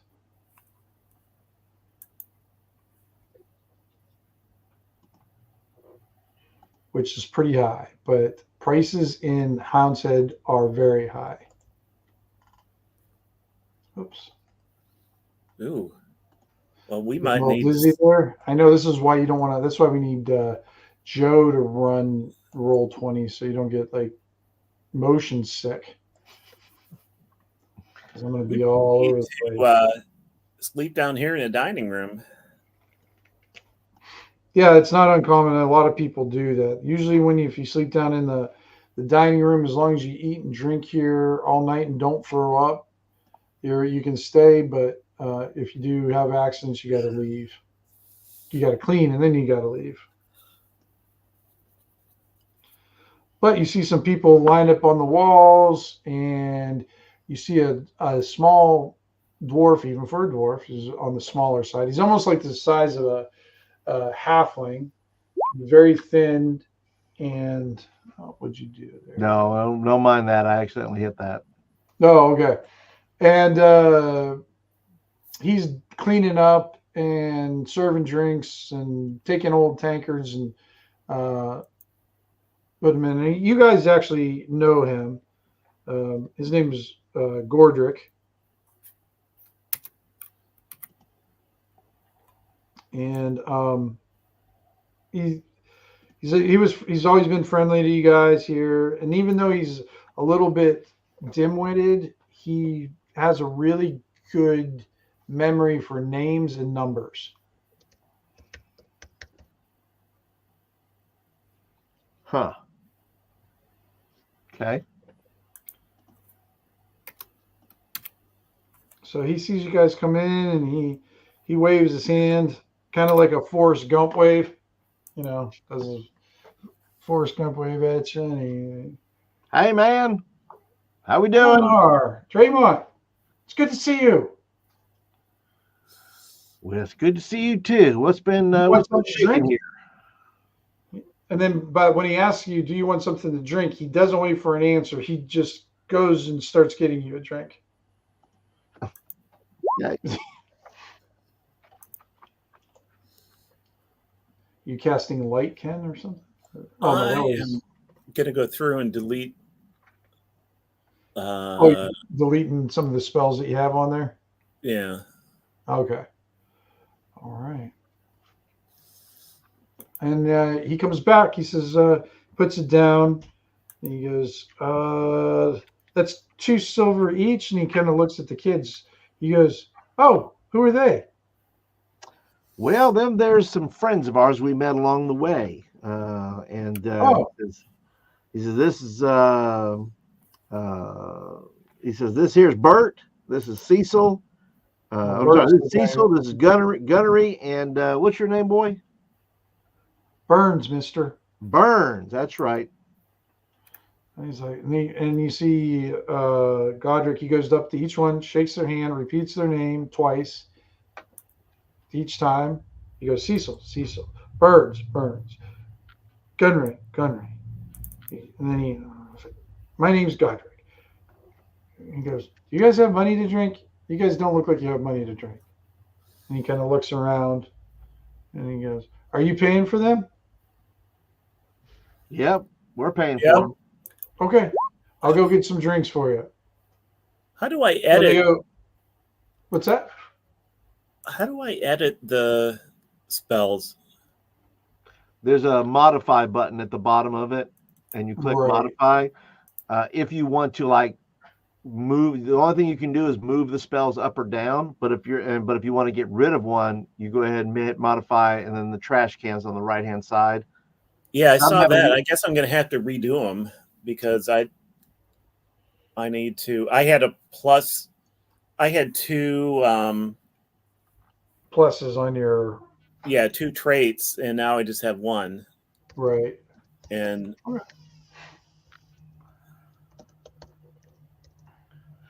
All right, so I'll let the boys sit down and say, boys, just sit down over there and this fine gentleman will get your drinks.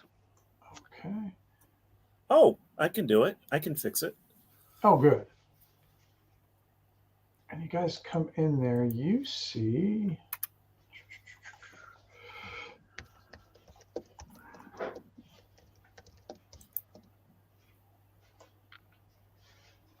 Let's see if this will work. Might have to. It's going to come out massive, and then I'll have to shrink it down there. So you see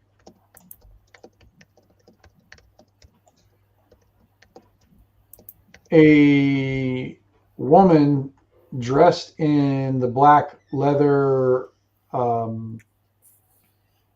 armor of a spear of Serath, and you see a spear kind of leaning next to her by the table, but you don't see the other one.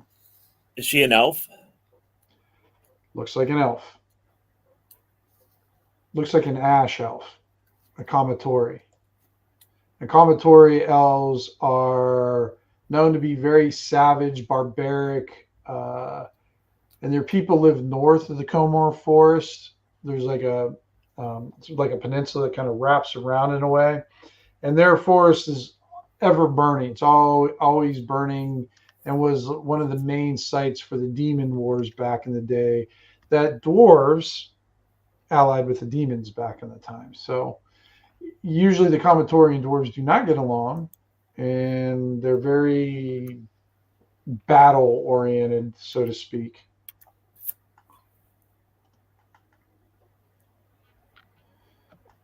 Well, she don't look too nice. She doesn't look like your nice elf that you were looking for. Huh? Is there any other? Does it look like the other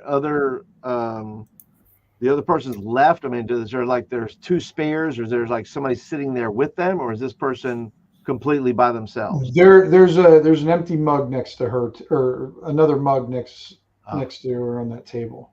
Okay. Well, I think I'm just going to go and take that seat. Okay. I'm just going to pull up and go and sit down and go, howdy. Let me grab your token real quick, Ken, so I can put you on the board. Where'd you go?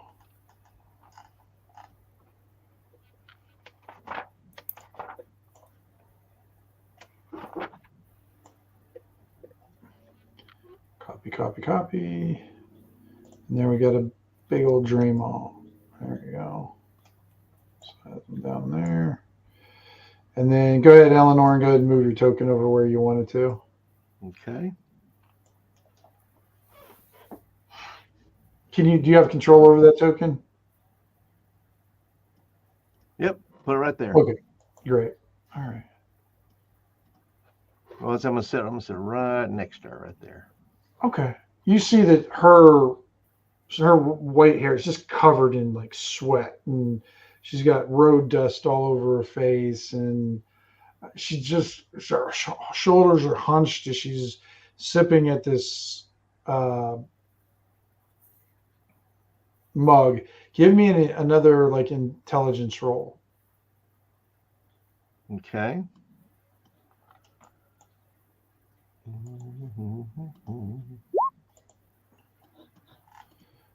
Oh, okay. You can you've seen this behavior before. I'm pretty smart. Yeah, you got that one down. She's nursing that drink like she doesn't have another dime in her pocket.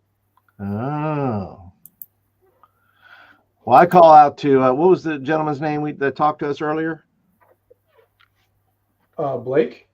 Oh no, you're talking about Gordrick. Gordrick. I waved my hand, kind of snapped. Gordrick, can we get another drink over here? Whatever this person's drinking here, go bring her another one. And he does as he's told. He runs over, grabs it, and he comes over. Kind of puts it. He stays. He kind of puts out the mug towards her, and then just like almost like he's trying not to touch her, and just like slides it on the table carefully, and then collects his silver and scurries off. Well, how we doing today? She looks up at you and she goes, "What do you want?" What do I want? I don't want anything. Well, then why did you sit at my table uninvited? Well, I don't know. Just want to have a drink. It just looked like there was an open seat. Thought I'd come over and introduce myself. I'm Eleanor Digby. I'm sure you are, and I'm sure that impresses people from where you come from. But I have to tell you, I am not interested in all Eleanor Digby. She takes a sip of her ale. She doesn't even look at the one that got placed down. She's still sipping the one she has. Okay. Interesting. Where are you at, Draymond? Are you just watching all this, or? I'm sitting at the table, keeping an eye on. You're just sitting at your own table then, Ken? With the other three guys. Okay. Yeah. I'll just put you at do I have my drink with me? Did I carry? Yeah, you got your drink. Good. Mm-hmm. I throw it right in her face. Okay. All right. And I say, where I'm from, people are more polite. And she does the spit the ale out of her, face, and she kind of takes her hands and slowly moves her bangs to the side and kind of flicks her wrists. Shakes her head. Eleanor Digby, are you sure you want to do this? And she looks at you. Oh, I am sure, I can tell you that. But I can also tell you this, that he looks over his shoulder and says, see that table of young men over there? I said, I wouldn't make any sudden moves if I were you. I would just play nice and maybe have a conversation about why you're here in Hound's Head. All right. Give me a reaction roll there. What would that be? A dexterity or charisma check? Yeah, we're gonna do reaction roll, and all right. Yeah. So dexterity. Okay. Yeah, dexterity. Yes. Uh-oh. No, I meant reaction roll as in charisma, reaction. Oh. I thought you were kidding about the dexterity. No, I said reaction. What am I reacting to? I meant, no. I'm she gonna stab me in the face, or what is she gonna do here? All right, here we go. Charisma check. Oh, it's even worse. Perfect. She just kind of shakes her head. We all got friends. Eleanor. We all got friends. What I see you have over there is 3 children and a dwarf.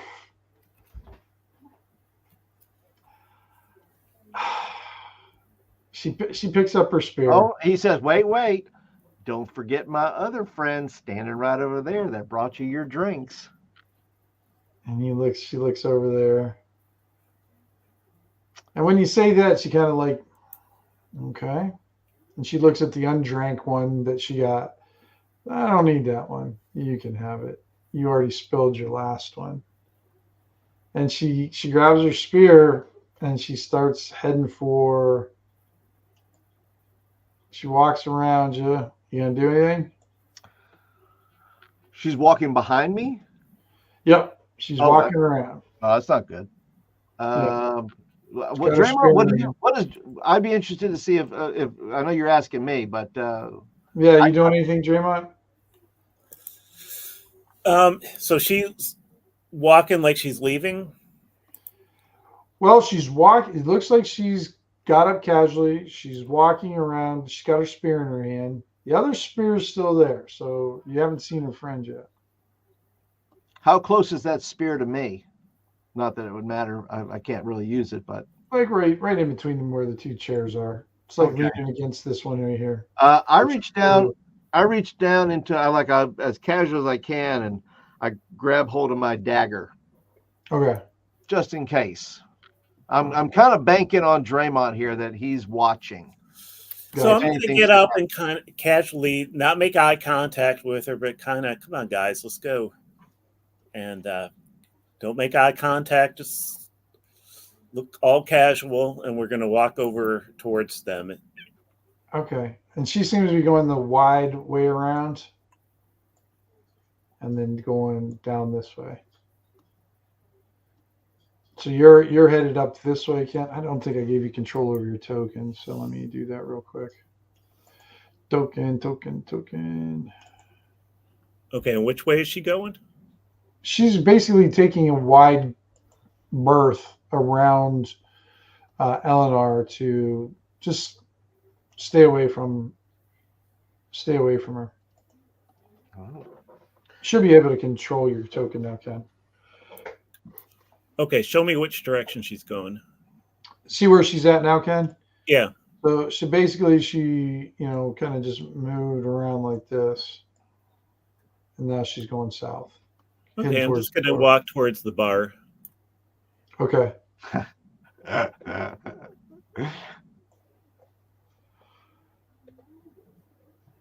And she stops.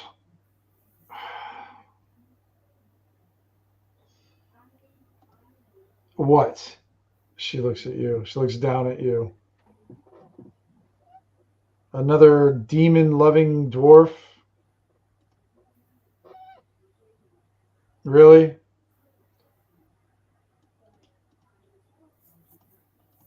Well, that ain't nice.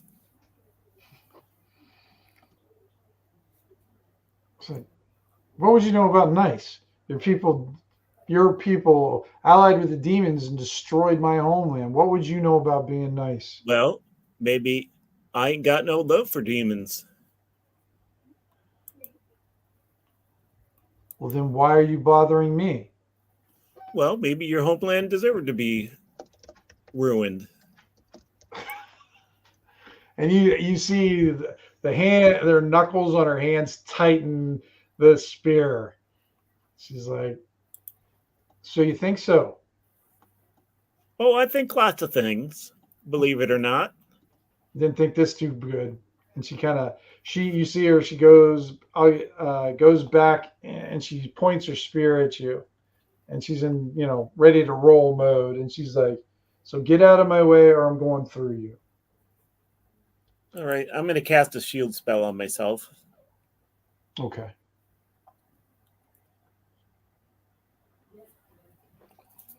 See if you can succeed.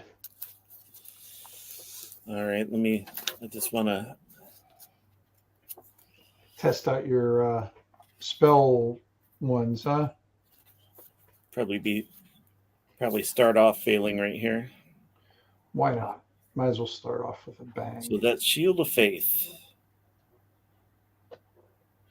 5 rounds. Well, I better. Okay. Okay, so. Oh, let me get my character sheet.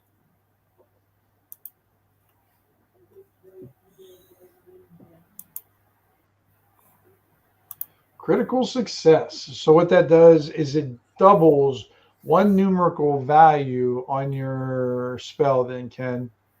So what's it do? Again, it adds Normally gives me a +2 to armor class. So you can have it do +4 to armor class for 5 rounds or +2 to armor class for 10 rounds. I think I'll take the +4. All right. So 4 rounds of that. All right. And I guess we need to roll for initiative because I'm pulling out my Warhammer. All right. Sounds good. Let's roll for everybody. Roll for initiative.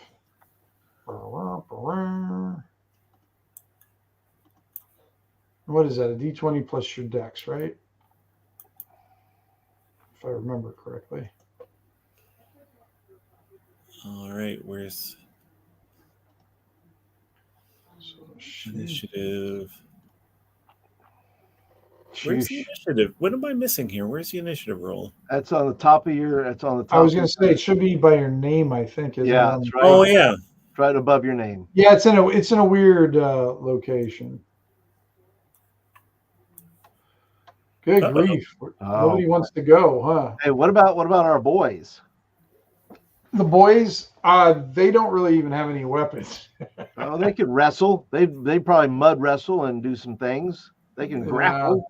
You see them kind of right now. They're kind of back up. I'll give them initiative roll. For how they do 5. All right, so we got. I guess she just moves first. And then you have, who is that? Eleanor's next. Then we have the boys. And then we have Dermont. Okay. I have to. All right. So who did you say goes first? She does, actually. Yeah, I would think so. We all rolled sucky. Yeah, well, she only rolled an 8 or something like that. So she only rolled one above you, too. So, all right. So here we go. So she attacks you, Ken. She steps forward and thrusts. On 20, I'm assuming he's going to hit. Yes. And she does 3 points of damage to you. All right. All right. And then, Eleanor, you're next. What am I going to do? I am attacking to subdue, by the way. Okay. As am I. Okay. Good. You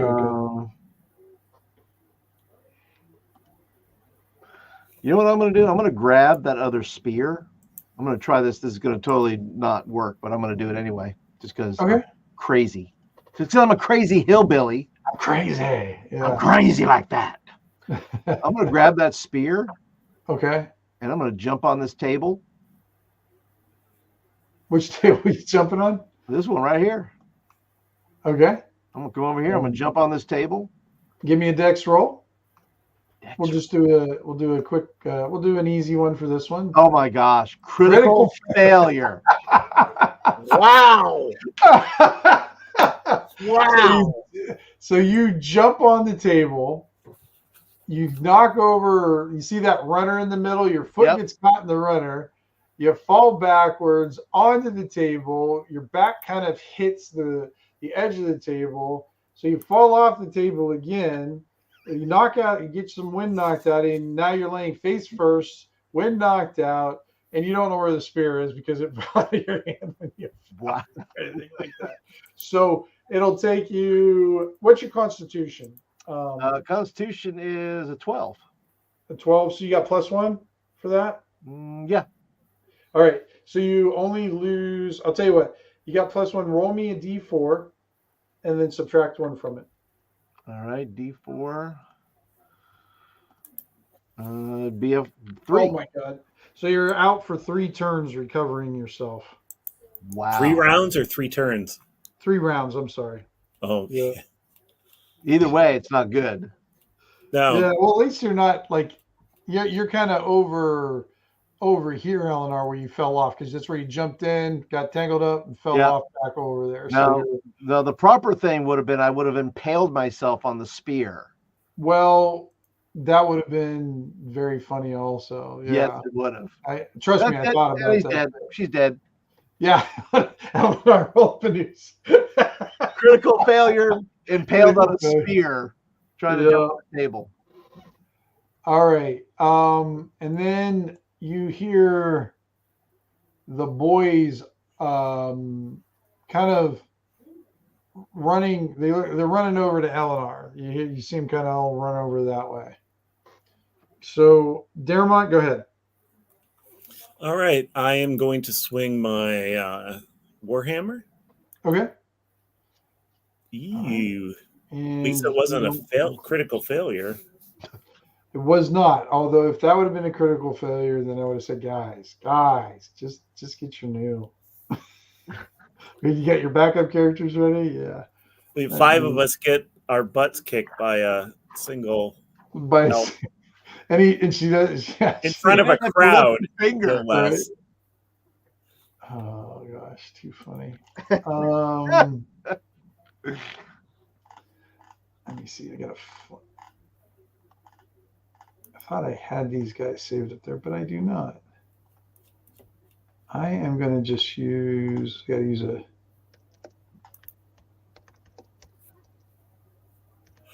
Yeah, I'll just use this one for now. Oh, didn't come on over. There we go. And right about then, you see the door opens and the other spirit Serath is in there. So this seems bad. All right. And she looks at you. I don't want to kill you today, dwarf. Don't make me kill you. And she's holding. So basically what she's doing right now, Ken, is she's kind of holding her action. So if you move, her attack's going to go off.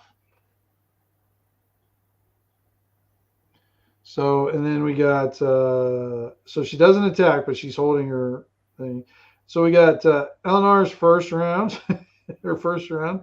The boys go, and they go over to you to check. Are you okay? Are you okay? And they start. I want to talk about it. He's getting me off this floor. And they help you off the floor. So that'll subtract 1 round. So you just have to get up next round, and then you'll be up, okay? Okay. All right. So, all right, I'll let you go this time.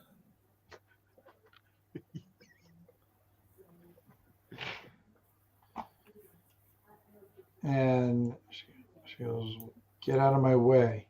So I'm going to back up over here. Okay. And this one comes through, grabs her spear. She looks like she's ready to attack. And the elf says, Chloe, no, we're not doing this today. So is the other one an elf as well? No, human. Oh. And what did it say that name was? Chloe. Chloe. Cloe. Yeah.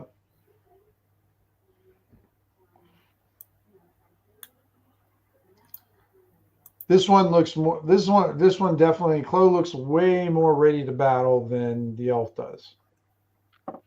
I thought we looked ready to battle, but clearly we are not. We just need to go. We just need to go find some place to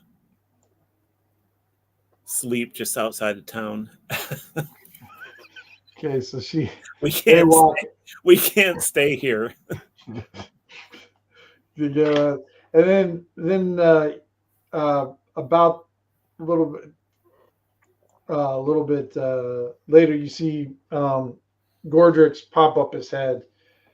Whew. You guys did real good chasing them out. Well, that was our plan all along, Gordrix. Yeah, we didn't want to create a bloody scene or anything. Oh, no, this was only a test. We were testing their abilities, and we saw what we needed to see. You know. Well, you guys really did a good job. Spear, and he kind of points to your side, Draymond. He goes, spears look sharp too. So I guess you don't have to wonder about that either. Nope. He's like, and I thought that was a good shiny thing you put on yourself. What was that, by the way? It was a shield spell. Just give myself a little protection. Kind of scratches it. What do you might want to work on that one.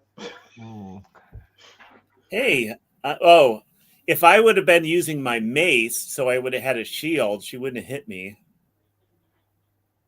Oh, do you have a 20 AC? I would have then? had 17 plus 4, so I would have had a 21. Oh, right. Wow. Okay.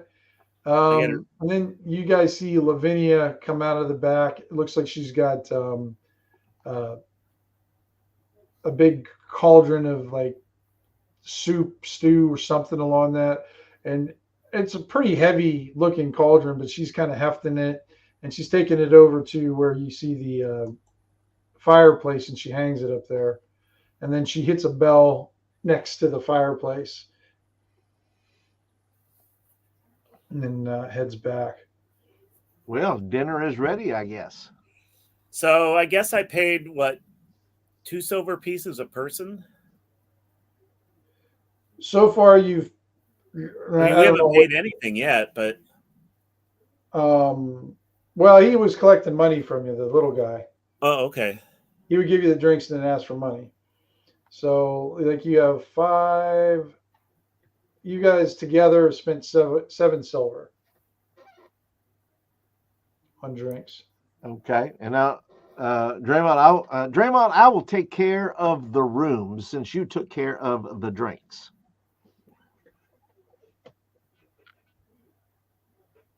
So total of 7. Let me see here. That is okay. Chubby Funster's here to be deaf. You almost saw death. Yeah. That's right. I look at the boys. I go, now, boys, what did we learn today? Not to jump on tables. That would be number 1. What was the other thing you learned?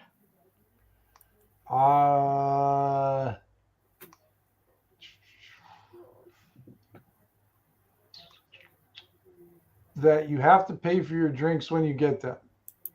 Yes. Also, assume nothing. Assume nothing. That's right. Don't assume that maybe the people that you thought were something or someone, maybe they are not that something or someone. Draymond, what did we learn from this?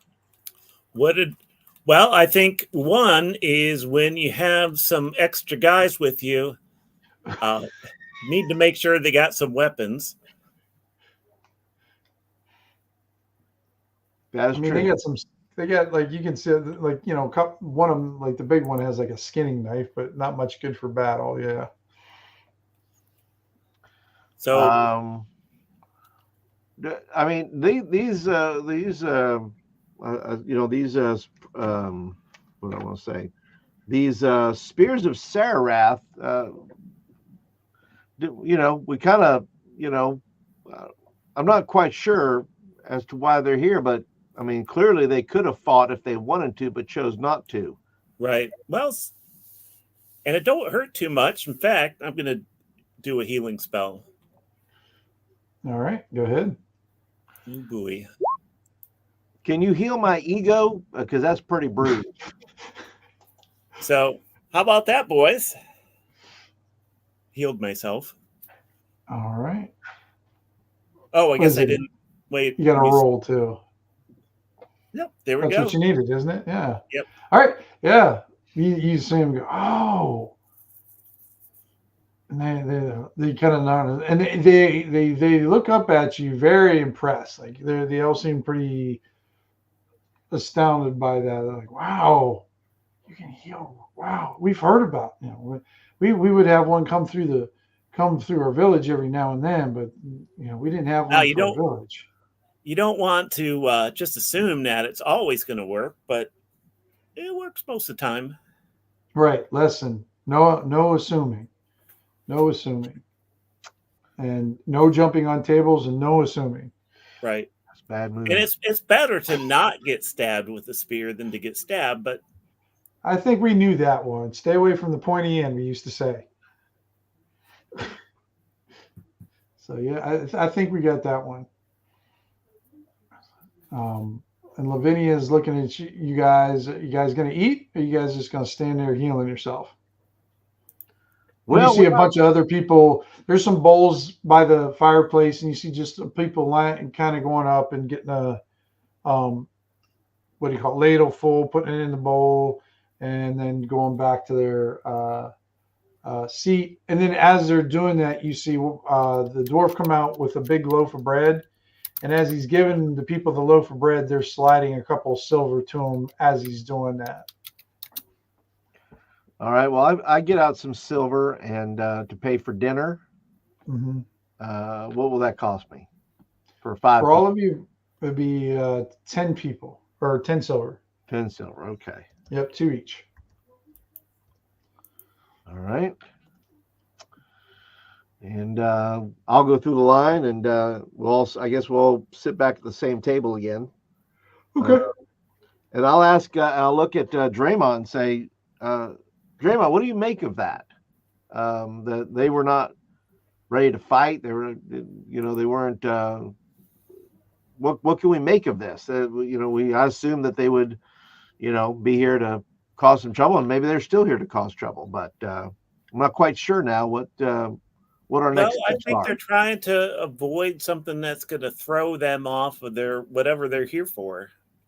So, in other words, they're here for something specific, and we were going to mess that up somehow. So you recommend we should keep trying to mess this thing up? I don't know if we want to do that or kind of play it cool. All right. I mean, they usually travel. I think what's confusing me is they usually travel in 4s. And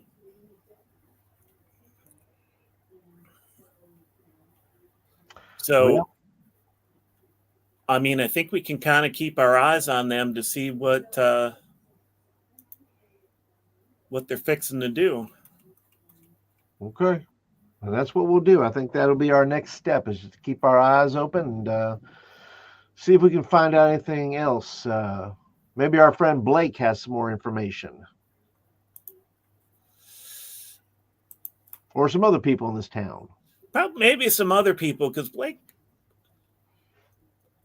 kind of, not that he's a bad guy or anything like that, but I think he kind of focuses on what's best for Blake. Yeah. Especially when it comes to Northman treasure and information, and and we don't have any of that sort of thing to. Well, do you think he's working with these spearmen? Do you think there's some shenanigans there? I mean, their tents are right there. No, I think my own feeling is he tends to I think he's kind of agnostic. I don't think he tries to do anything that's going to put him in the middle of anything. I think he tries to stay pretty neutral. That's just my. All right. Well, next steps. What do you think we ought to do? Well, you give me IQ rolls real quick. 9 or above. Did you say IQ rolls, huh? Intel, woo, 10, 9.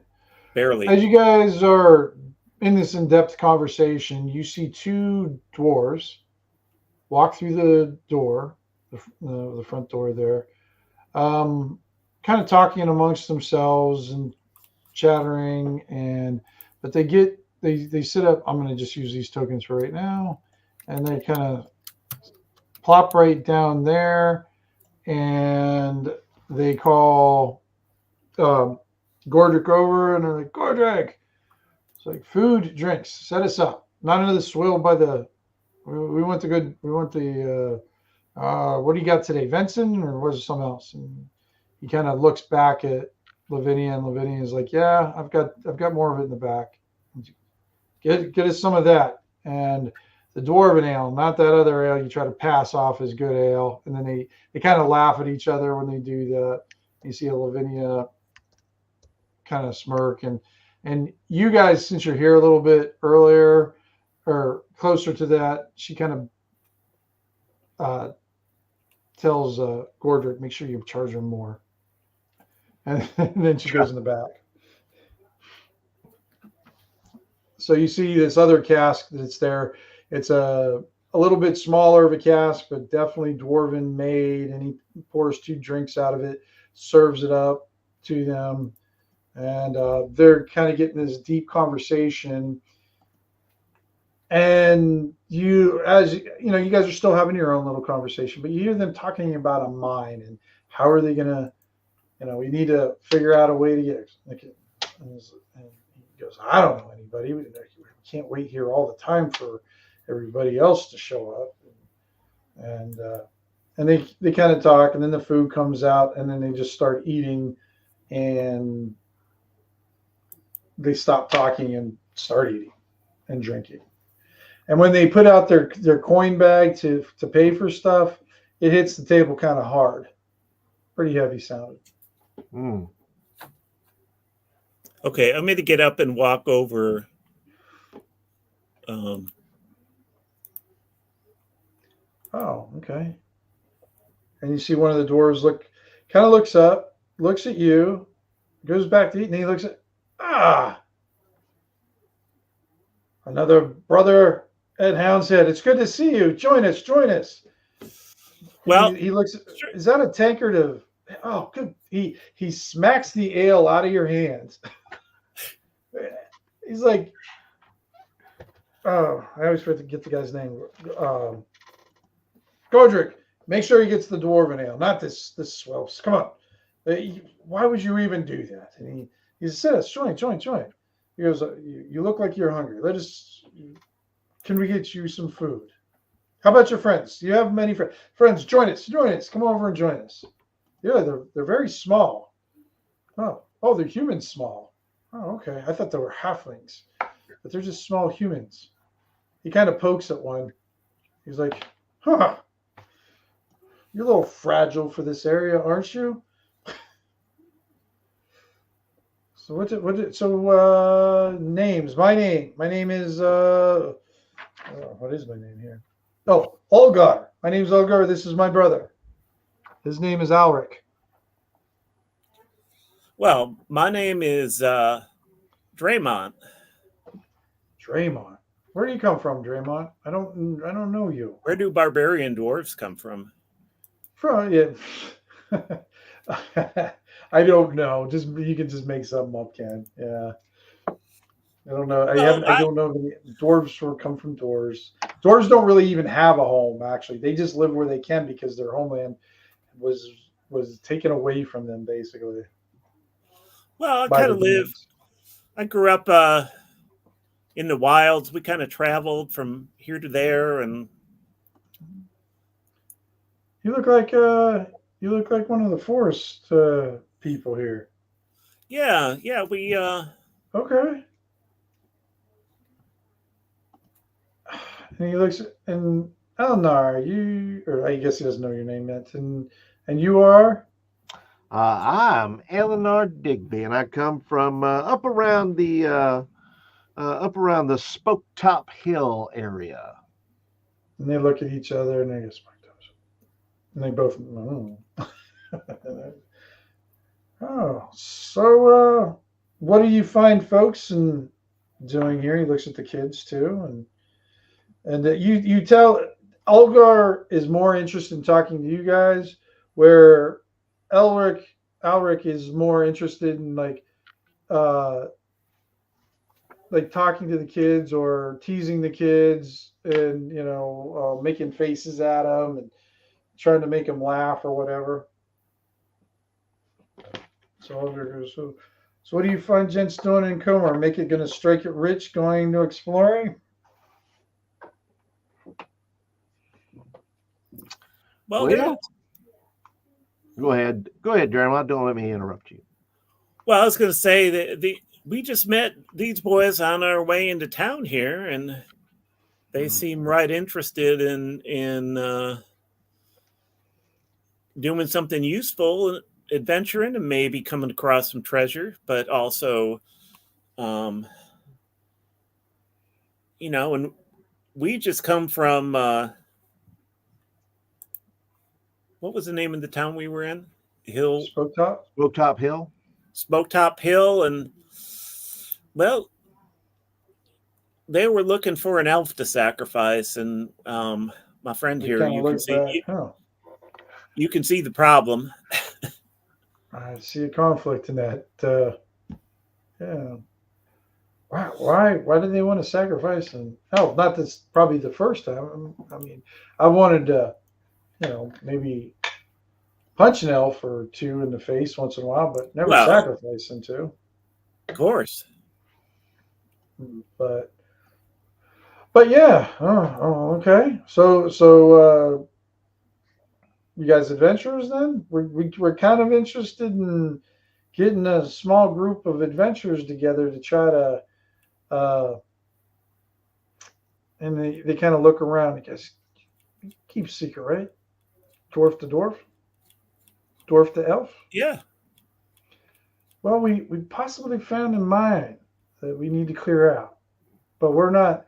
And he's like, I know dwarves known for we're just not the combative type. We're more of the miner type. We want to mine out this. Looks like it might be a good silver or tin mine up there, but it's Comor Forest, and it does not like to give up its resources. And we need some people to go back there and possibly clear it out. Would that be something you'd be interested in? Well, I think we would. All right. We need to find some weapons here for our boys. Maybe spears and daggers, or something simple. Sure. I mean, clubs would be an improvement over just letting them get slapped around. Kind of thumbs me saying, "You sure you want to take the boys up there? They look kind of they look pretty fragile." Well, either we take them or somebody else is going to take them, and I suppose they'll be on the wall before no time, won't they? And he look. You guys see the people standing on the wall, and they're in various disarray of folks standing up there. You see a half orc, you see a goblin, and a few humans in there. You see the orcs. He's pretty big guy, pretty muscular, but he doesn't have a weapon of any sort. And then you see a guy who has some armor and is armed, but it's all old and kind of in disrepair condition and whatnot. So he goes, yeah, if they end up there, I mean, that's just fertilizer for the forest waiting up there. Yeah, that's what we were thinking, that the forest is none too kind to children such as these. So we'll take them with us. These guys were able, without weapons, they were able to travel a couple of days through south of here, and that's no picnic either. Yeah, he gets the survivors in. He kind of looks at them a little bit different. Got a point. Well, I'll tell you what. What we can do is right now we've got a small bit of money. We got to spread out through some adventures and whatnot. We could spot you.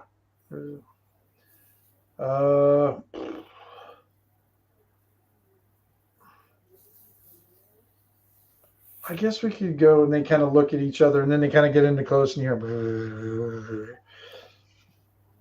I guess we could start you off with, let's say, 50 silver. I'm not going to get you too far up here in Hound's Head, but we could front that as long as you agree to go up with us. And then when the mine is cleared, we will definitely have more for you for that. Is that something you think you could agree to? Oh, for sure. We could agree to that. Boys, what do you think? And they all look like, and Cecil just kind of looks towards you, and he kind of nods slowly. Okay. Yeah. It sounds great. All right. Okay. Well, and I look at the dwarves. The dwarves says our boys here could use some basic equipment. Well, that's why we're fronting you the money. Oh, they front us the money. Okay. Yeah. All right. So you can go down to Samuel's down there and get them some stuff. You're not going to be able to arm them up because they charge worse than. No. Yeah. Well, we'll But give. I get it. Samuel's got to make a living. It's hard to get stuff up here. That's right. But he's got some stuff down there. You can just go in the, gently killed section of weapons or whatever, and maybe find him a few daggers amongst them, maybe a shield or something. Yeah. Get yourself some equipment. You're gonna need some torches. Gonna need some. So gonna need some rations. It's not too far in, but I'd still bring in some food with you just in case. Okay. Because if you get lost in that Comor forest, Bad news. yeah, it's never. You're not sure what's going to come out of it. But we've kind of got the path pretty beaten down to that area, but we've been seeing enough around there to concern us that we need some adventuring types to take care of the situation. Okay. When do we leave? Well, we've got our eye on a couple other people that we're going to bring in, and probably maybe tomorrow or the day after, I'm thinking. So that'll give you time to get some shopping done. I'll get you all. And he kind of looks. He says, "I'll get you the room." And you see Algar go, "Will we?" And he's like, "Yeah, we're going to get him a room. Like, they're going to help us. Stop being a jerk about that part." And then Elric's like, yeah. All right, whatever. And so we'll get you the room tonight, and make sure you get your, food and everything. But you take that to get some supplies for your little ones there, and for yourselves if you need something. And we'll be back, like I said, either tomorrow evening or the following morning. Okay. Because we got one of the rooms upstairs also, so it'll be the one where you'll hear a bear snoring in there. And so they talk to you for the rest of the night, and they seem like genuinely nice guys, and they're pretty excited about this mine. These guys, even though they're dwarves, and dwarves are not trusted at all around here, Ivar is very motivated to have them, from what you can tell,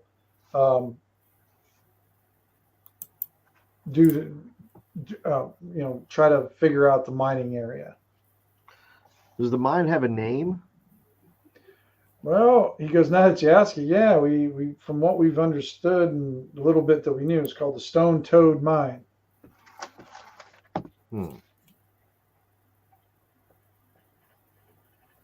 Does that ring a bell for any of us? Do we heard anything about that? Yeah, do I? All right, I'll tell you what. If you guys give me a should I make this one? Roll whatever's higher for either wisdom or intelligence, but it's going to be a very difficult. You're going to need an 18 or above to know about this. But roll whichever one's better for you. No, and Eleanor. Now, Eleanor, you're thinking you might know something about it, but you're kind of mixing it up with some other stuff, and by the time you get done thinking about it, you're like, well, that wasn't even in the Comor Forest. That was way down by Scorn, but it takes you a while that you kind of lose the beat of the conversation or whatever, and but no, neither one of you know anything about the Stone Toad, and the dwarves, as they're talking, they don't seem to know much about it either. They've been trying to find some. They're hoping to have a meeting with Blake and see if he knows any information about it. So. But Blake hasn't met with them quite yet. So there you have it. All right. All right. So that's where we'll call it for the night, guys. It's not my Okay. usual session 0, but it'll give you a little taste of what's going. You guys already know what's going on, and so it's basically the session 0 with the gathering of the party. Yeah.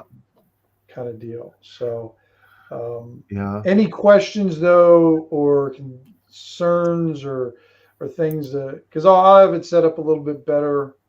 Because I think I told Paul got here before there. Some of the work I had done, I'm blaming Roll20 for deleting it, and Roll20 probably didn't have anything to do with it. I did it, and I just don't. The thing is, I just don't know how I did it. That's what scares me. I don't Just blame technology.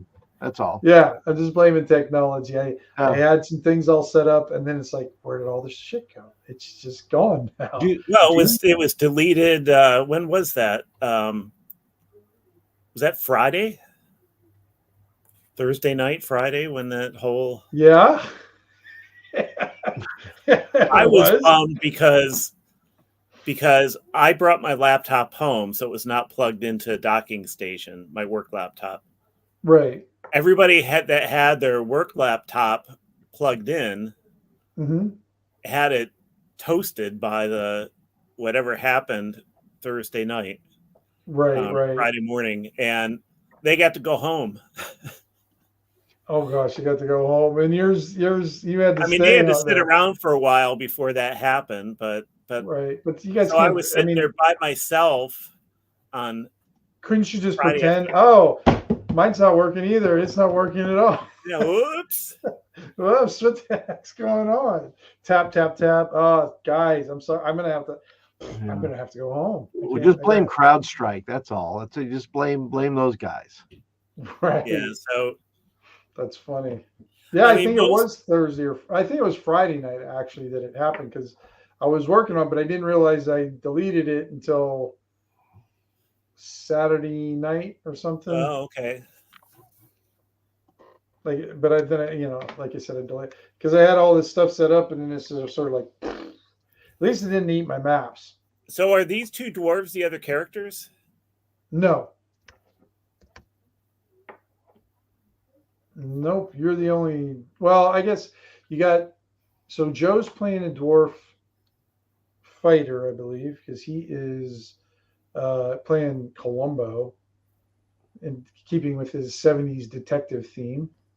Well, plus he had monstrous dice rolls. Oh yeah, he did. And then when he got his what do you call it, the talents or whatever, all of his talents were, I think, increase your stats. So he had 3 18s by the time he was fifth level, because he just 18 strength, constitution, and dexterity. So yeah, he was a freaking beast. So he's playing that, and then Vance is playing he's playing a goblin wizard. So your party will be dwarven fighter, elven witch, dwarven cleric, and a goblin mage wizards. So you guys will have a kind of an eclectic mix with a lot of spell power though behind it too. You just guys have to keep Joe alive, because if he goes down, of course, if you get your shield up and everything from what you said, Ken, your guys is pretty tough too. Yeah, I mean he's got 10 hit points, so it's not. Yeah, I was wondering how you guys were gonna bite on the initial thing. I didn't think you would, but it was funny. Your initial kind of quest posed to you was sacrifice an elf. Yeah, I was kind of looking over at Eleanor, kind of stroking my beard, like, okay. Well, that makes me wonder now, Draymond, if you had second thoughts there, if you were thinking about making some quick coin there, buddy. Right. No. Yeah, it's actually that quest there is actually an adventure of mine that's called In the Pines. In the Pines. In the Pines, yep. In the pines, in the Interesting. pines. Little Hey, lead belly song. there you go. Do you have a? By the way, is there a player's guide to Comor's Forest that you have? Yeah, usually I write one up for each individual person, and that was one of the things that got deleted. Like I was working one up with you because I wanted to get one done for you, Paul, right away because your experience with Comor Force is kind of limited. Right. That where Ken's got a good basic knowledge of most of the stuff, but I still like to. What I like to do is put it in a format where you have your kind of racial knowledge and what you kind of and it's from your character's point of view. Right. So it'll be skewed there, and then from like you would know stuff about the Melodungeons and everything from where you're at, and then just the general knowledge from your point of view of these Spears of Serath, Hound's Head, the Comor Forest, and little tidbits that you would have gleaned through your time here. So I will try to get those done, and I'll give you a kind of like a pantheon of gods that are in the Comor Forest and everything. And that and just so you know, Paul, the way I run my games is if there's something cool you want to add or do something like Greg up there, Chubby Funster there years ago, he wanted to play a cleric, but he wanted to play a cleric of this god named Puce. And it was a god of silence, god of Puce of silence. It was so good. And so now it's become part of my pantheon. So you can add stuff or, so it's a bit of an organic campaign where I have a lot of areas where players can add their own stuff into it. Right. I mean, like Ken's got his own, I don't know, business monopoly. Yeah, I have two. Well, that's part of a bigger family of incorporation. But I had two characters that were part of the Snotrag family, and the Snotrags are very business oriented, prominent family in Low Hill, and so they have a business operation north of Hound's Head.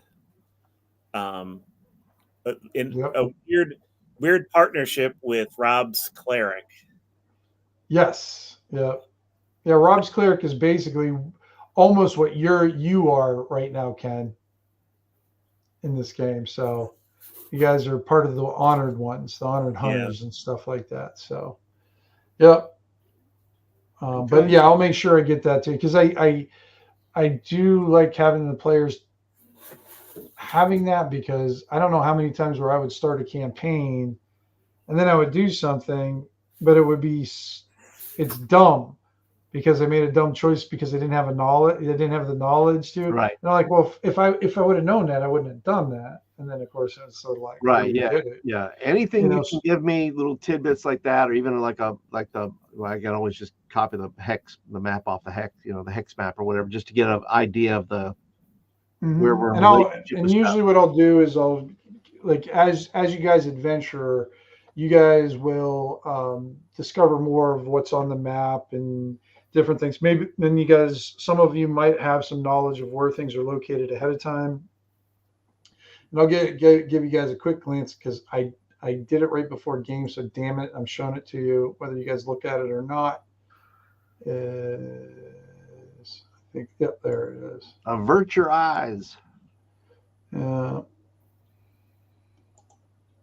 there's the board. There we go. The billboard stuff and stuff. There you go. Yeah. Nice. And you guys can move that.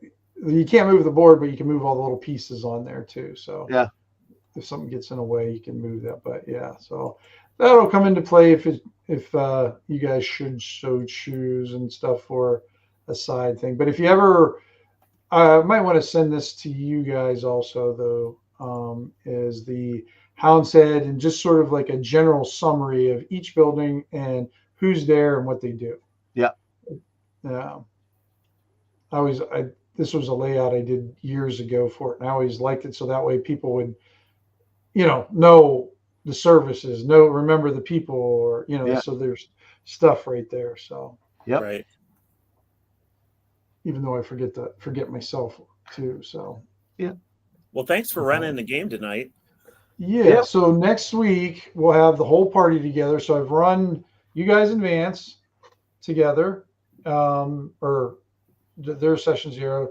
I believe I'm running Joe through his scenario on Wednesday, and then Monday we'll have the gathering of the party and kind of go out on your own adventure, your first adventure, which, as you guys probably already surmised, is the clearing out the mine possibly. Yeah. Now, what you guys, if you want to do this, so in the meantime, to maybe save time for the next one, you guys can buy your equipment from the book. So the way it works is everything's silver pieces, which you guys already know.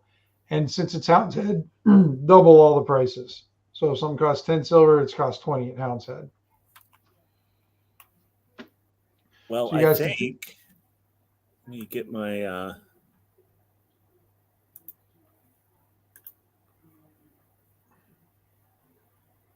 yeah, I'm down to 9 silver pieces, so Well, you got 50 from the dwarves too.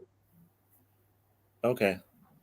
So however wants to do it, but like I said, Samuel up there, he sells normal items at double the price and buys gently ward items at half price.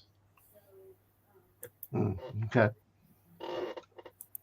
And you can equip right. the kiddos in between that time if you want. Yeah, these guys need to have weapons, so Yeah. Is there anything you guys want to do in the off time while they're, because just imagine you're sitting there for like a day and a half, 2 days. I figure you guys could buy the equipment for the kids. And is there anything else you want to do in that time? I don't know. If something pops in my head, I'll text you if that's all right. Okay. Sounds good. Yeah. Well, a lot of what I would think about doing too might come from the background you send me as to what I think I can do, depending on Absolutely. because I can tap into Tatiana, as my Fey deity, Right. that I Okay. picked. So if I can, if there's some hooks there, something like that, or if I want to go with that moonshine Absolutely. potion type thing or something like that. Yeah, you do have a knack, because you're a moonshiner and stuff. You do have a knack for creating things. For creating. So I'm going to give you a little bit of a, like if you want to start expanding to your herbology or different things like that, and the interactions and stuff, you can definitely explore that area of it too. Yeah. And then, maybe at least with the spells that I know, maybe I'm investigating how to turn those into some sort of Absolutely. potion or something like that, to craft something magical maybe or something like that. But yeah, so when in the campaign we have Viz, so Viz would definitely be a component to help make things, give it a magical component of it. And then a lot of magical reagents that you can find throughout the I can't remember. Did you ever harvest stuff from any of the creatures in any of the adventures at all, Paul, yet? No. Okay. So anytime like you fight creatures, or you might find certain plants, they can be used to enhance spells, possibly potions or scrolls. Okay. Okay. All right. So, and you'll find those in your exploration. Some of them will be available for sale. I'll give Chevy Funster a plug here. He's got his player options, and he's got a nice section in the back for different, like I think he calls them catalysts. He's got a catalyst selection, which is really nice. I'll probably be using, I will be using several of those in there, if not all of them. And then I have my own collection and whatnot. And then sometimes if you come up with a good idea or you find something that makes sense, just let me know. That's why Joe's really good at mooching. He knows how to mooch on me, and if it makes sense enough, I usually let it play out. So, okay. All right. All right. Thanks for everybody for joining us. Those we're down to 2 people now. I think we had up to, I don't think we quite hit double digits, but we had a few digits there. we'll take it. And thanks for everybody stopping by. I know it was a little bit of a low-keyed one, but I thought about starting these guys with the, all right, guys, thank you for coming, roll initiative. But Well, I was shopping online, so you did start with shopping online, with, we did start with barbarian class and stuff. And then Ken, just if you get the barbarian class, pick the rage or whatever. What is it? Talent that kind of goes with the barbarian. And all right, that sounds good. Just throw it in there, and that will work. And we'll figure it out. I don't have a problem with that at all. That sounds like a fun thing to do. A raging nature cleric. Why not? Why not? He's a barbarian, so he is a barbarian. Yeah. Well, I have barbarian background, so that's what he has too. So you both have barbarian background. That's right. Oh, okay. Well, maybe you guys came to the Spoketop Hill from maybe some sort of barbarian tribe that you guys were part of or something like that. And barbarian tribes in my campaign there's a lot of the west. There's basically an open plain with all these what they call the barbaric city states. They're kind of run by generally some sort of war chief of some sort of like that. And if you guys want, you guys can come up with maybe a cool background for it and just bring it to the table, and we can work it in. Okay. Sounds good. Yeah, that'll be a fun one then. So, all right, we'll log out of here. Guys, I'll have you stick around after we log out, but thanks everybody for hanging out. Thanks for Joe for setting up everything on the stream, and we'll see you next Monday, 7 o'clock, because we got to start early because I'm old, they're old, we're all old, and we want to get to bed earlier than like midnight. Besides, it's just, you get too tired too quick. So we might run a stream. We might do a live stream with Joe's session 0. I'm sure that one's going to be lively enough. So I might be doing it. So next, all right. Next Monday, 7 o'clock, possibly Joe in between there. Joe will come up there, and we'll see everybody then. All right. Thanks, everybody. Thank you. Bye. Bye.